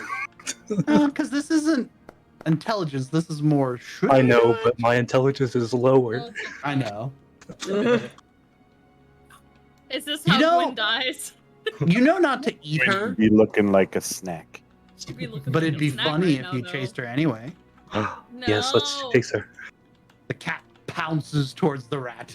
Rat's The like, rat runs into the door, past the door, which is now a rat too, and he just kind of watches as the cat just passes him by and doesn't pay him Nick, any why did you eat the other rat? Because I have the wisdom not to know, not to do that. That's right. He's chasing Gwen, not a door. God. And Aaron, I assume you just walk in. I'm ignoring their antics. They're weird druids. I'm just walking in and gonna figure Gwen out has no chance. where the scales are. All right, Gwen, I need you to make a acrobatics or athletics check to see how well you're dodging. And My rat making this check. yes, the rat is making this check. Kel, Okay. for your cat, do the same thing for your cat mode. Acrobatics or Oh, athletics God. check, your choice. Okay, I'm definitely gonna go acrobatics. Okay. Oh my Yay. god. Oh god. I have a -4 to athletics, by the way. Yep. Rat Yeah, not you strong. do. Oh my Look, I fucking think god! Are I you think- serious? Aaron walks into the chamber, and it's a dome-like structure within, and it seems to be almost molten feeling. The temperature isn't too bad, but the you're reminded of molten structure as you enter this half dome shaped area. There's pulsating, undulating, magmatic formations that move on their own along the inside of the dome. Contained within are eggs, what appear to be dragon eggs, and they're all broken at the top. And inside each of the dragon eggs are shards of different colored dragon scales. Green, there's blue, there's bronze, there's silver. And you reach in, and the sound is almost like silver coins clinking together. The heavy dragon scales are quite tough and heavy. And you put a couple of them in the bag of holding, and you turn to look to see what your erstwhile compatriots are up to, and you just see a cat perched on this rat Oh, going no. with the rat clearly having no chance whatsoever of escape. The rat's like big yell. All right, my druids, we have one more thing to find. Can I change out of this form or no? No, because it's not B-shaped. Because it's wand of polymorph, yeah. Yep. be a shame if someone ate you. It would. Yeah, it would be a shame. Well, we're inside of you, of course, as well. Roll 34 The Iris, rats. get your vor ready. The rat's running towards the door. Or towards the lack of door. You're attempting to do so, but as you skitter, your tail is just firmly in place by the cat. Damn it. I even rolled a Aaron. -4. Aaron strides out the door. The rat's like, Is the stone she was holding, is it on the ground somewhere from after she Were you holding polymorphed it in your herself? hand when you did the wand of polymorph? Did you have like the stone in one and the wand of polymorph in the yeah, other? yeah. The stone is sitting in the corridor next to the other Damn rat, the you, door rat. Ron! Do not leave me. I pick up the stone and I just look and say, I Aaron, pick up the stone and turn around. Are you coming or no? The rat's please, like please. desperately trying to claw its way. Trying to get out of the freaking grasp of the cat. Please, little rat voice, please, please. Please help me. I cast Well, what do you speak do? with animal. you can't speak with animal. Okay. You can understand the cat and the rat. Are you coming or no? We have a book to find. Oh yeah, book. I forgot about that. Let's go. For now. The cat almost saunters away from the rat. Like, what was his problem? Oh, Ron! Can you carry me? This tiny, tiny voice. That's what Rat Gwen sounds like. Only if you do not suddenly polymorph back into your full size while you are on my shoulder. Oh. Well, I can't really control that, but I'll try not to. I'm nearly dead as it is. You're fine. Thank you. I pick up the rat and put her on my shoulder. Rat ride. Rat on the shoulder. Cat riding shotgun.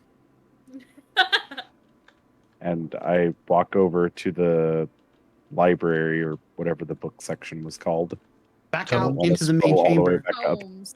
As you exit, another transformation occurs. Oh, You God. hear the door behind you form back into a door and crush against the sides of the chamber. And you change to enter, but now you have entered to change. You suddenly feel a heavy weight on your shoulders as Gwen transforms back into her normal self.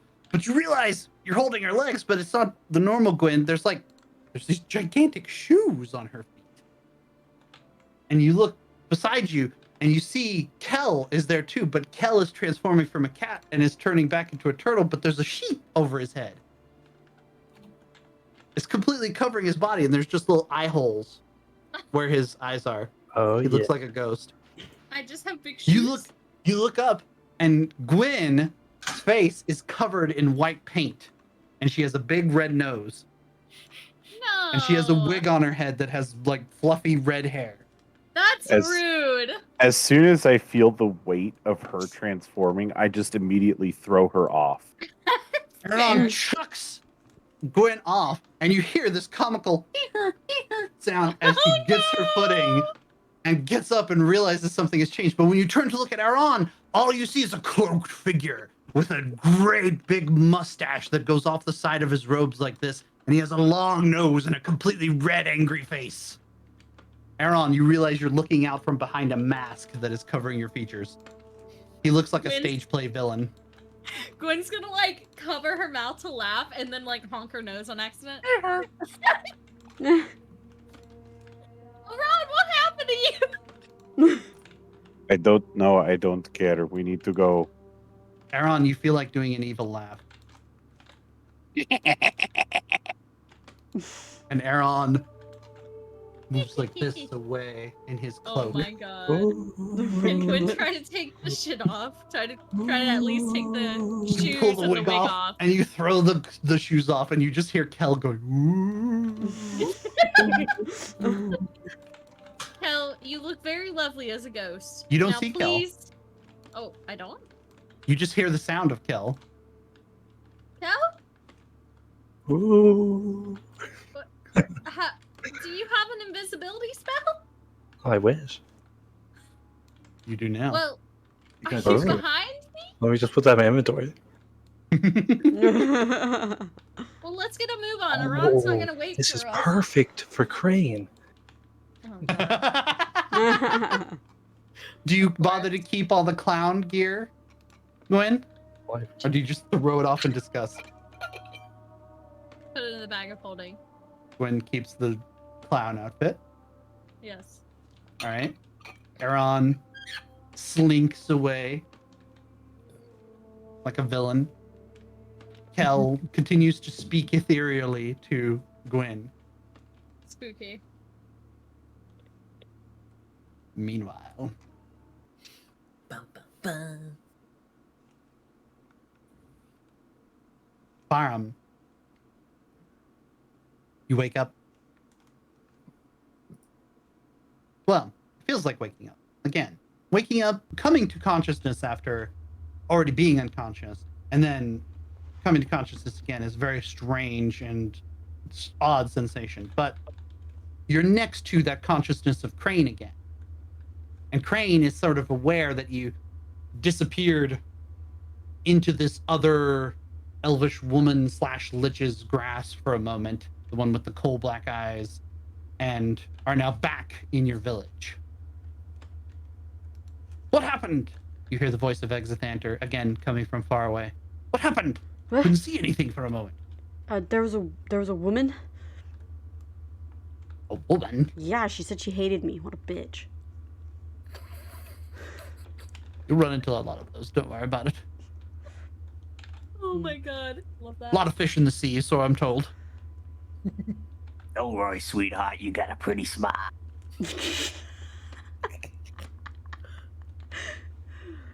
What did you, Crane? What did you see? Grain saw all of the same stuff that she did, right? Mm-hmm. Okay. Not as personally, but you saw it as if from a great distance. Oh, okay. I saw Dragonborn being slaughtered by a skeletal army.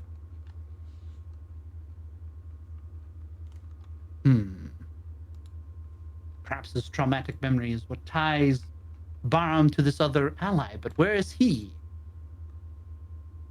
And Barum suddenly feels a warm sensation of a third entity. Someone who feels like a friend.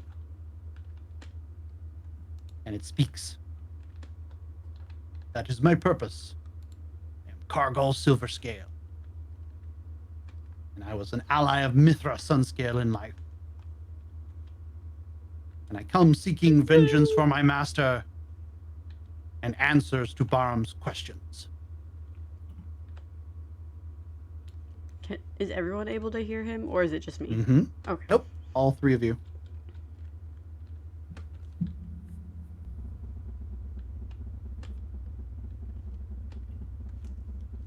Oh, is he done talking? Sorry. Mhm. I'm all like waiting. I'm like, Waiting for a Barum response. It- Or Crane, either one. you're friends with Mithras? I am. I was his apprentice. I studied the ways of our order under him. When he went missing, I could not bear his absence, but my duties kept me elsewhere. Until now. Now, the dragon Argynvost, Mithras, the disappearance of the sun from this realm, and Strahd himself are all my primary objectives. But I am also sent to watch for one Barum, or Primarith era Barum, as you are known to the Dragon Council. We're still like in consciousness, right? We're not actually physically with him.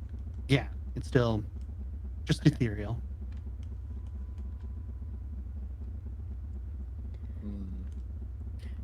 If we were to Why- meet, Oh, I would have something to give you from Mithras. I would be It is honored. the only thing that that we were able to save from him. Unfortunately, he passed early on in our journey. I became aware of this recently. I am saddened I was not able to arrive at my master's side in time to save him. But perhaps his amulet would be better in your possession than in mine. Perhaps I could see due justice and peace done to his remains.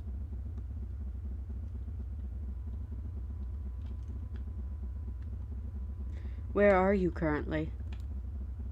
Are I you am with? held prisoner. A traitor who betrayed Argynvost took me captive and I am in the dungeon cells of Argynvostold. For what purpose, I know not. I would thought they would murder me outright, but it seems they have some small use for me. Are they still there at Argynvostold?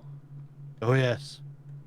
This place is crawling with undead, vampire knights, creatures that serve Strahd, though I have not seen Strahd himself.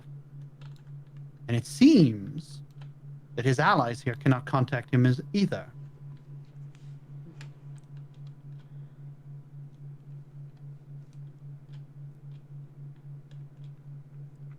How can we get to you?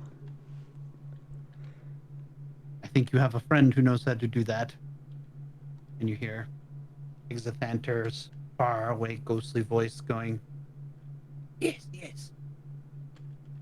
Good, good. And you hear a tinkling sound, like equipment is being maneuvered about. And then you hear another voice speak, and Exathanter give a exclamation of surprise. And there's a voice speaking in Draconic, in Exathanter's view. But you can hear it as if coming from down a long, long hallway.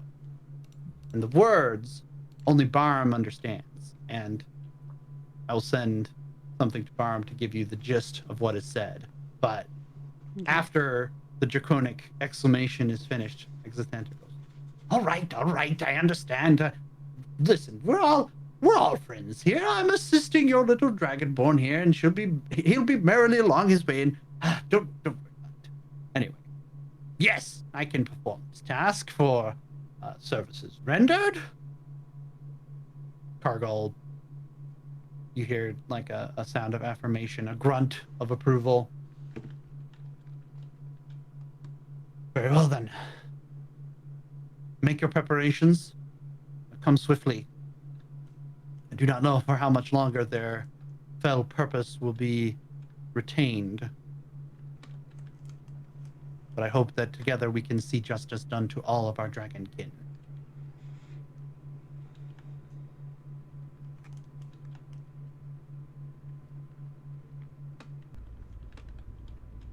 All right. And with that, the realm closes.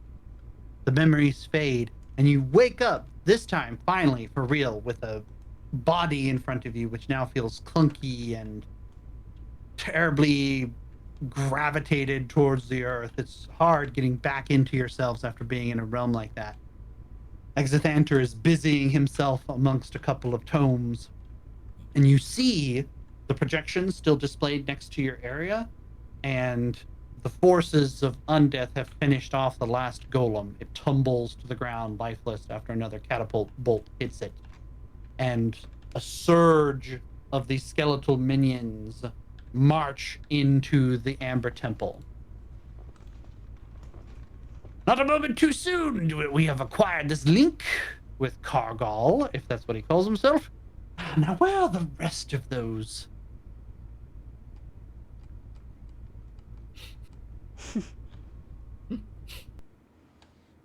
Where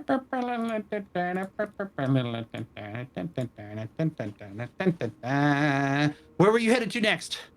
Oh, villainous Library. Aaron. All right. Library. Back to the area that said tomes. And as Gwyn thinks about, well, actually, Aaron, because Aaron has the rock now. As Aaron thinks about the book, and you get closer to the tome section, the rock begins to warm up. And then section. Look. Oh. I guess I just erased it. Look how cute. Look over here. Oh. Look She's like, over "Oh, here. Pet? Queen. Yeah, she said pet. Oh, goodbye.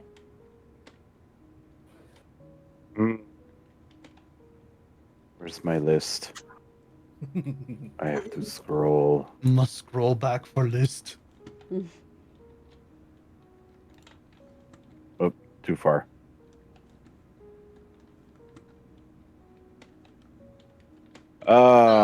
Demi-plane teleportation and you. Extraplanal. However you say that word. Extra penal. Can you tell extra- us about the extraplanar Dairy Queen? Extra cleaner. Me and my Extra, girlfriend been trying to get an extra platter. planar. We're trying to get extra planer. In I here. will head into the extra planar section. You move to the extraplanar section, and you see sections devoted to each of the 12 realms or planes of Eberron, something which, Oh, God. Crane and Barham are having to deal with. But as you get closer, the stone gets colder. This isn't the right section. Wasn't it? Arcane. Backtrack, leaving the dusty tomes of Dollar and Zoriat and all the rest behind, and you go to the arcane section, and the stone gets warmer. And then, let me find it. Where is it? Yeah, there it is. All of the schools of magic are the sections here. Are you Conjuring. fucking... Wait, I know this. It's Conjuration. conjuration. Oh shit! Look how smart they are. You guys walk into the conjuration can section, read. somehow knowing Yeah, for real. that conjuration is a teleportation spell, or maybe it's in the name of the book title. Yep. Exactly. And the stone gets warmer, and the stone gets warmer, and the stone gets warmer. And you see, along one wall of the library, there's a bunch of books along a wall, but at the end of which, there's a statue, or rather, some kind of moving statue. It looks like a golem, almost. Oh, God. It has several gears which turn on its back slowly, and it's armored in some kind of heavy metal plating that's covered in brass and some kind of greenish overlay.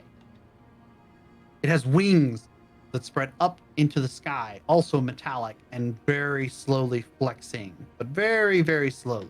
It barely evokes any kind of motion. It's almost more clock-like in its motion. It's very methodical and very precise in how the gears turn and tick along. The statue or golem is bent forward in an almost thinking sort of pose, and it has a book clutched in its hands.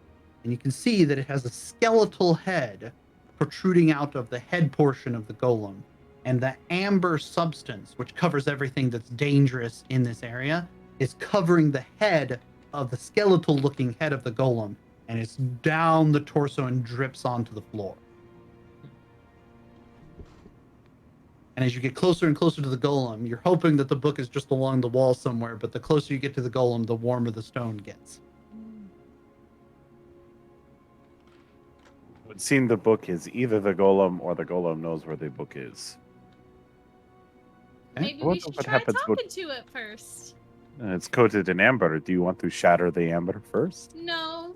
Oh, it cannot speak. It cannot speak if it is coated in amber. As you speak, if you shatter the amber first, the golem speaks in a deep, deep voice. When the time comes to strike, an emperor gosh. strikes without hesitation.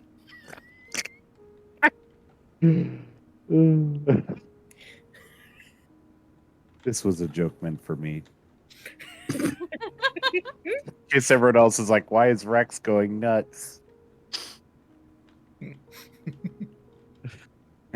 Right, Rexy boy, lead us on then. I passed through the double doors. The double doors? I was Darn it. continuing on with the joke. Oh, you're continuing the phase. You approach the golem. The book is clutched in its hand. The skeleton head appears to be course. almost looking directly down at you. What do you do? I reach out for the book. Slide through the temple gate. You reach out for the book, and as you do, the golem speaks again. The throne is the most devious trap of them all. Grab the I don't- book. Yep. You pull the book. I attempt to. Okay. Go ahead and roll a strength check. Gwen is like, Watching all this go down. okay. Oh. You yank quickly, and this book sort of makes a cracking sound as if the amber in its clutches is starting to shatter a little bit, but then it pops out of the hand. I Silence wouldn't for a moment. stay in this chamber. Then the golem says, "Before your emperor, you are worthy." Gwen's I did gonna not know he called himself the Emperor, but let's go. Gwen's gonna grab a book from a nearby table and put it in its hands. Like as fast as Gwen possible. grabs any book she can find. You don't even check the title or anything? No. Don't even check the title. You plunge it back into its hand, Indiana Jones style, It's thinking that probably that will sad. prevent the trap from triggering. It's probably sad it doesn't have a book anymore. Run away. Some things that slumber should never be awoken. Oh shit. Okay, now we really running. We really out of here. Gwen, What you do leave. Kill the statue. Yes. You leave the area? Why do you ask that? I'm asking, are you leaving? Are you guys Yes. done? Yes. Yes, Yeah. we're leaving. All right. Leaving. You guys march out, and the golem continues to He's baiting me, Rex. In Did the you see corner. that? Did you see how he was baiting me? Barum and Crane don't have long to wait because it appears that their amount of time they spent in the chamber was longer than they thought. And as the Lich finishes preparing what he needs to do the link, 3 faces appear. Well, 2, and a guy in a sheet appear in the chamber. Don't forget a Aron's still in costume too. Ah, you're back. And what happened? Oh, the dragons. Yes, that one. Yes. Very good. Wait, why didn't you change? Looking Is at he- Gwen. Oh, I just saved my costume for later. You know it invites bad luck to take it off right away. I waited a few seconds. On your own head be it. And he starts to float away back towards Not the again. outer area. Quickly, to the teleportation room. I shall get you post-haste to Argenvostolt. Hopefully you brought the right materials. Hope so. If we didn't, your stone was a waste of time. Ha ha! It's never a waste. Gwen's gonna look at Crane and Barum and be like, "Glad y'all are okay." Crane's immediately going to put his hand out. Now give me back my bag of holding. Yes, Aron hands him the bag of holding. You know, I forgot to grab some skulls while we were in that library. It's Oh, true, well, there so were a much lot the better. of skulls. You pass the Extend bag the of tar- holding back, and as it moves between Aaron and Crane, there's a punch, a force kind of in the bag, like something trying to get out. That's probably fine. That's probably okay. It's probably the chalk. Nothing. It keeps pounding. The bag is kind of jumping in Crane's hand. What did you put in this bag? It's the chalk. Ah, It's the chalk. fair enough. He cinches it tighter. No questions asked. There's definitely not a sentient weapon in there that really wants to kill Strahd or anything. So he pockets the bag, and you guys head towards the teleportation circle. Yay. The ruined teleportation circle, which has cooled off, but still feels a lot like a sauna. And there's still some smoke rising from the now hot pools that have collected down where the demon's head is and the lava had gathered. You take us to Amber Temple. Exithanter, thanks for a moment. Might as well dress this room up while I'm at it, shall we? And he snaps his fingers, and hordes of flame skulls begin pouring into the room. Each one carrying in its jaws a brick. The flame skulls fuse with the floor and repair over the course of several moments of time the brickwork that had formed the floor of this teleportation room. Looks like I might be moving out sooner than expected thanks to some uninvited guests. So, might as well get this place ready for my own personal use, shan't I? and the bricks continue to form. The floor is complete, although there's no circle, but Exithanter reaches out and reaches for the bag from Crane. Oh, Careful, there is something in here that does not like liches. He grabs the bag, mm. and as he uncinches it, the hilt of a sword appears on the top of the bag. Let me Just take that. And he just grabs the hilt and pulls the sword out and is just like holding it.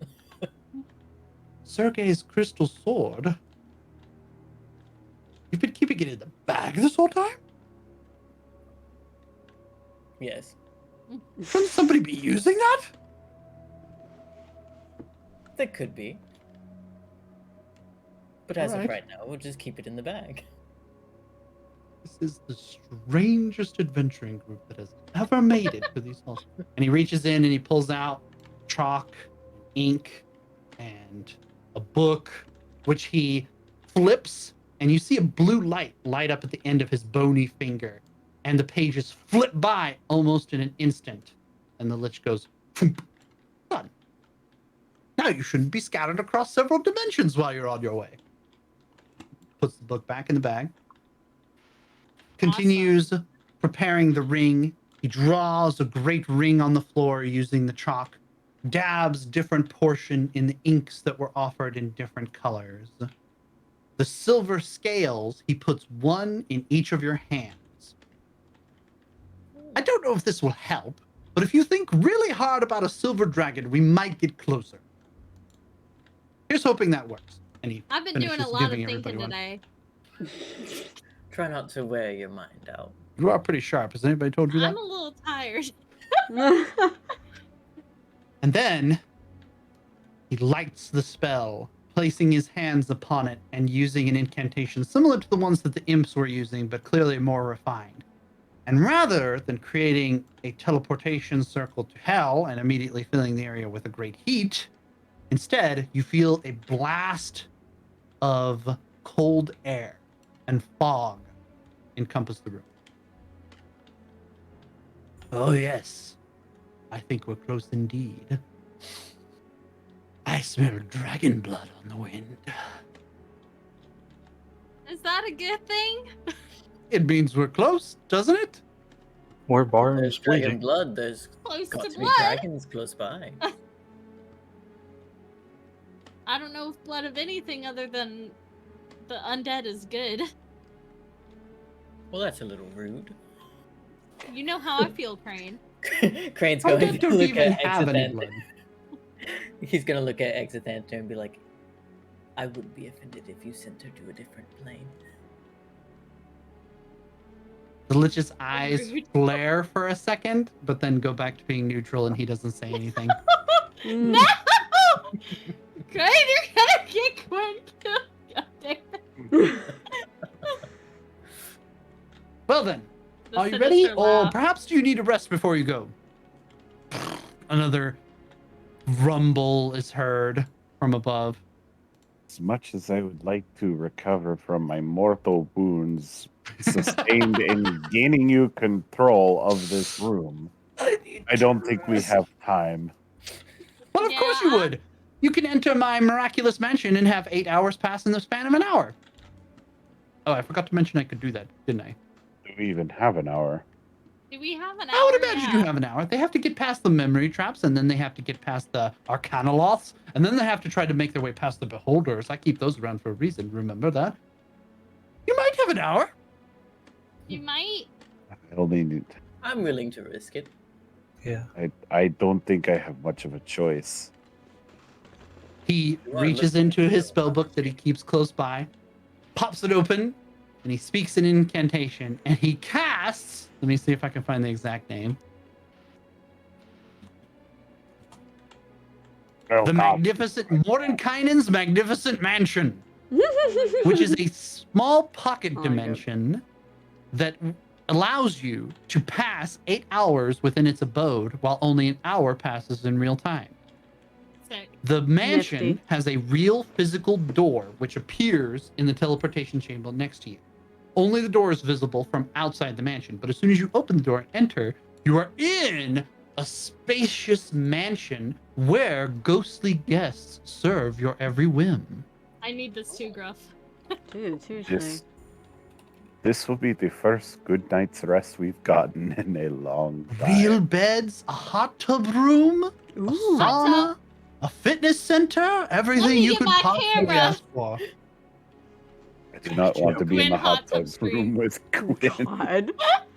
Of warning to the wise, I plan to evacuate the premises, and if anybody finds this door in the hour that you're in it and destroys it, you will all be tumbled out onto your faces. And it's easy to destroy too, because it's a simple wooden door. It doesn't take any particular effort. But I mean, they could throw a catapult bolt at it too, and that would do the case. But you can Hey. attempt to get your 8 hours of rest if it's worth it to you. Perhaps refresh your spells, get your feet back underneath you before you go. I've done a Enough lot talking, of thinking, let us so rest. I think I need to rest. I feel All as right, though are the party some- going to attempt the long rest? Yes. Yeah. you. Yeah, Okay. sure. Mordenkainen's magnificent mansion opens before you, but Exithanter gives you his farewell. I will not be here when you emerge from your chamber. All you must do is enter the teleportation circle, and you will be whisked away to what we hope is Arkenvostal. Are we certain This is that yours, others can't And he use reaches it? up to his shoulder and puts a little raven in Gwyn's hands. Claudia! That's I was yours. wondering About where her. you went. Where you went? This is yours. And he puts the bag of holding up, but he goes, let's trade this. And he pulls his dimensional safety book out, and he picks out from his robe a golden skull. You take that, and because Strahd has made himself a pain in my proverbial tailbone, give that sword to someone else. And do that old vampire a favor from me and kill his ass. And he hands the bag back to Crane. Fuck yeah. Thank you. And Since Crane you still support- has the sword in the other hand. The sword, meanwhile, has been shouting all manner of mental expletives that only Crane can hear. Yes. We will get to killing him eventually. Give that to someone who knows how to use it, and we'll call this all even, shall we? Services rendered. Mystery solved. I'm off to Kubara myself. Got some studying to do. A flash of blue flame, and Exithanter disappears. Bye, I guess. Thank Bye-bye. you. And the party enter Mordenkainen's magnificent mansion. Immediately, the surroundings change. As soon as you cross over the threshold, you're no longer in this underground cavern with a glowing, cold portal of snow right next to you. Instead, you're in this fancy house manse. There's a wooden architecture around you. Everything is made of some kind of dark oak wood. As you enter, each of you has your coats or outer garments whisked away by ghostly hands that attend to your every need, and each of you are pulled by these invisible hands to your own bedchambers. One for each of you. 6 total. Claudia gets 1 too. Mr. Butler, Yay. I'm gonna need myself a cappuccino with 2 shots. Wait, we're resting. Why are you getting coffee? Need the caffeine for later. Barham has a hot, steaming mug of something that smells chocolatey and delicious pressed into his hands. Okay, cool. Yummy. Does anybody else ask for anything? It's Mordenkainen's magnificent mansion. Something to knock me out. Crane's just going to ask for some 6 nice... ounces of some black nice tar tea, heroin you know? appear in your hand. Aaron has 2 options given to him. There is what appears to be a hot toddy, some kind of alcoholic but warm hot drink served, and there's also a bat. A bat? A bat. Like a Like a Yeah. baseball bat? yeah. Yes. The ghosts Gwyn are is kind gonna of ask for some hot chocolate. It's like if Gwyn was She's here, a I would child. take the bat, but I will take the drink. Gwyn is here. hot toddy is proffered. Crane, what did you ask Not for? in the room with Tea. him. As for How do you warm know? tea, a little steaming glass of the most fragrant tea. Your mind immediately unwinds as you sip it. Oh, it's the most Mm. relaxing thing ever. Chamomile. Gwyn is handed a bar of some kind of solid, and as it lands in her hand, it melts. It is hot chocolate. I meant the drink. Drink. Uh, A cup appears, and they scoop the melted chocolate out of your hand and put it in your hand. Okay. Can I just get some? Crane's going to just walk off while she's trying to figure out how to order a simple drink. Just sipping his tea. I need a Can moment. I get some hot tea with honey and ginger, please? I've had enough Gwynisms today. Fair. A cup with some kind of steam emitting from it appears, and it's pressed into your hands.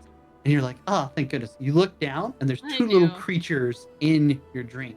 They look like they have little wings and are like oddly colored. One of them is like, I'm ginger. And the other one's like, I'm honey. We pee in this bowl. No, thank you. You know what? I just will take the bed. Are you gonna join us or not? Nope. Thank Passes you. the cup back quickly. Fairy shit, man. Don't get into it. She's just Don't gonna mess go to with that. bed. And with that, the party get their long rest. So you can all hit your long rest buttons. Which I Wow, did feels prematurely good, on feels accident. good. Oops. That's okay. We'll forgive you this once. Okay. Feels good. Recover your hit points, regain your spell slots, because next time on Dragon Argon Vosthold Ball Z,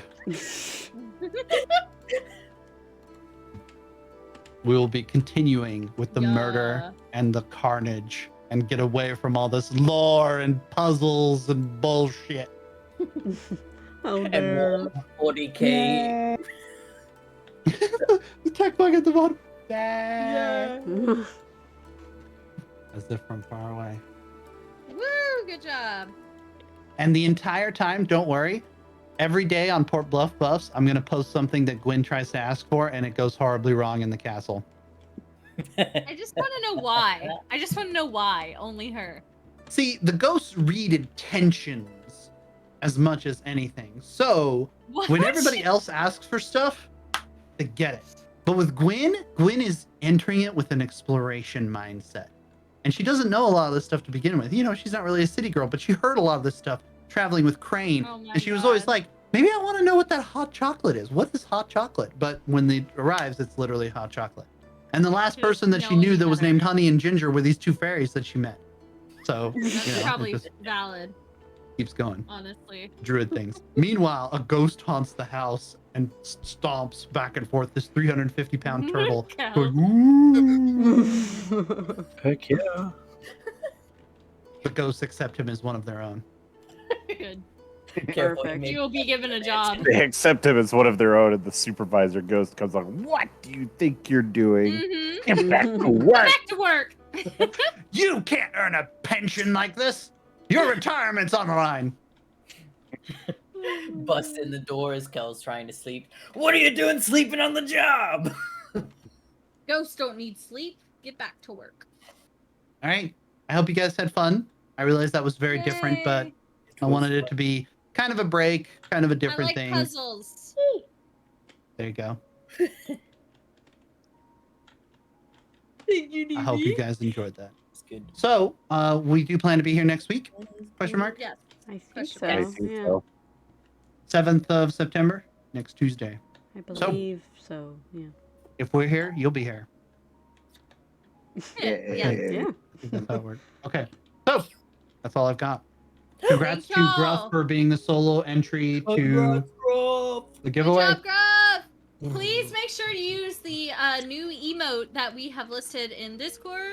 Noodle already. No, sorry, that Noodle was AC. style. AC did Noodle Smile, and then everybody else needs to send me their emote that they would like. I Like sent done. you my. I think. Yeah, I think. I think some of you have already done it, but I'll sent add you it. my- tonight. I sent you my anti-coochie juice emote. I saw that. No. That's another good one. I'll upload them literally right now. So if you're in our Discord, expect them all to get like dumped into Port Bluff Buffs. But We're whenever all y'all gonna be think of using one, them a lot, this I'm is sure. one for the party. I may be getting rid of some older emotes as well. I think for for the admins of the Discord server, you guys might be getting some votes to drop some older emotes as well, so that you guys are aware. If you're a mod in my Discord server, we might be getting rid of some emotes that nobody cares about to Only make room for frog. future emotes and stuff. Your fate But is that's in it. my hands. Bye. Thank y'all for Bye. watching. Bye. Bye.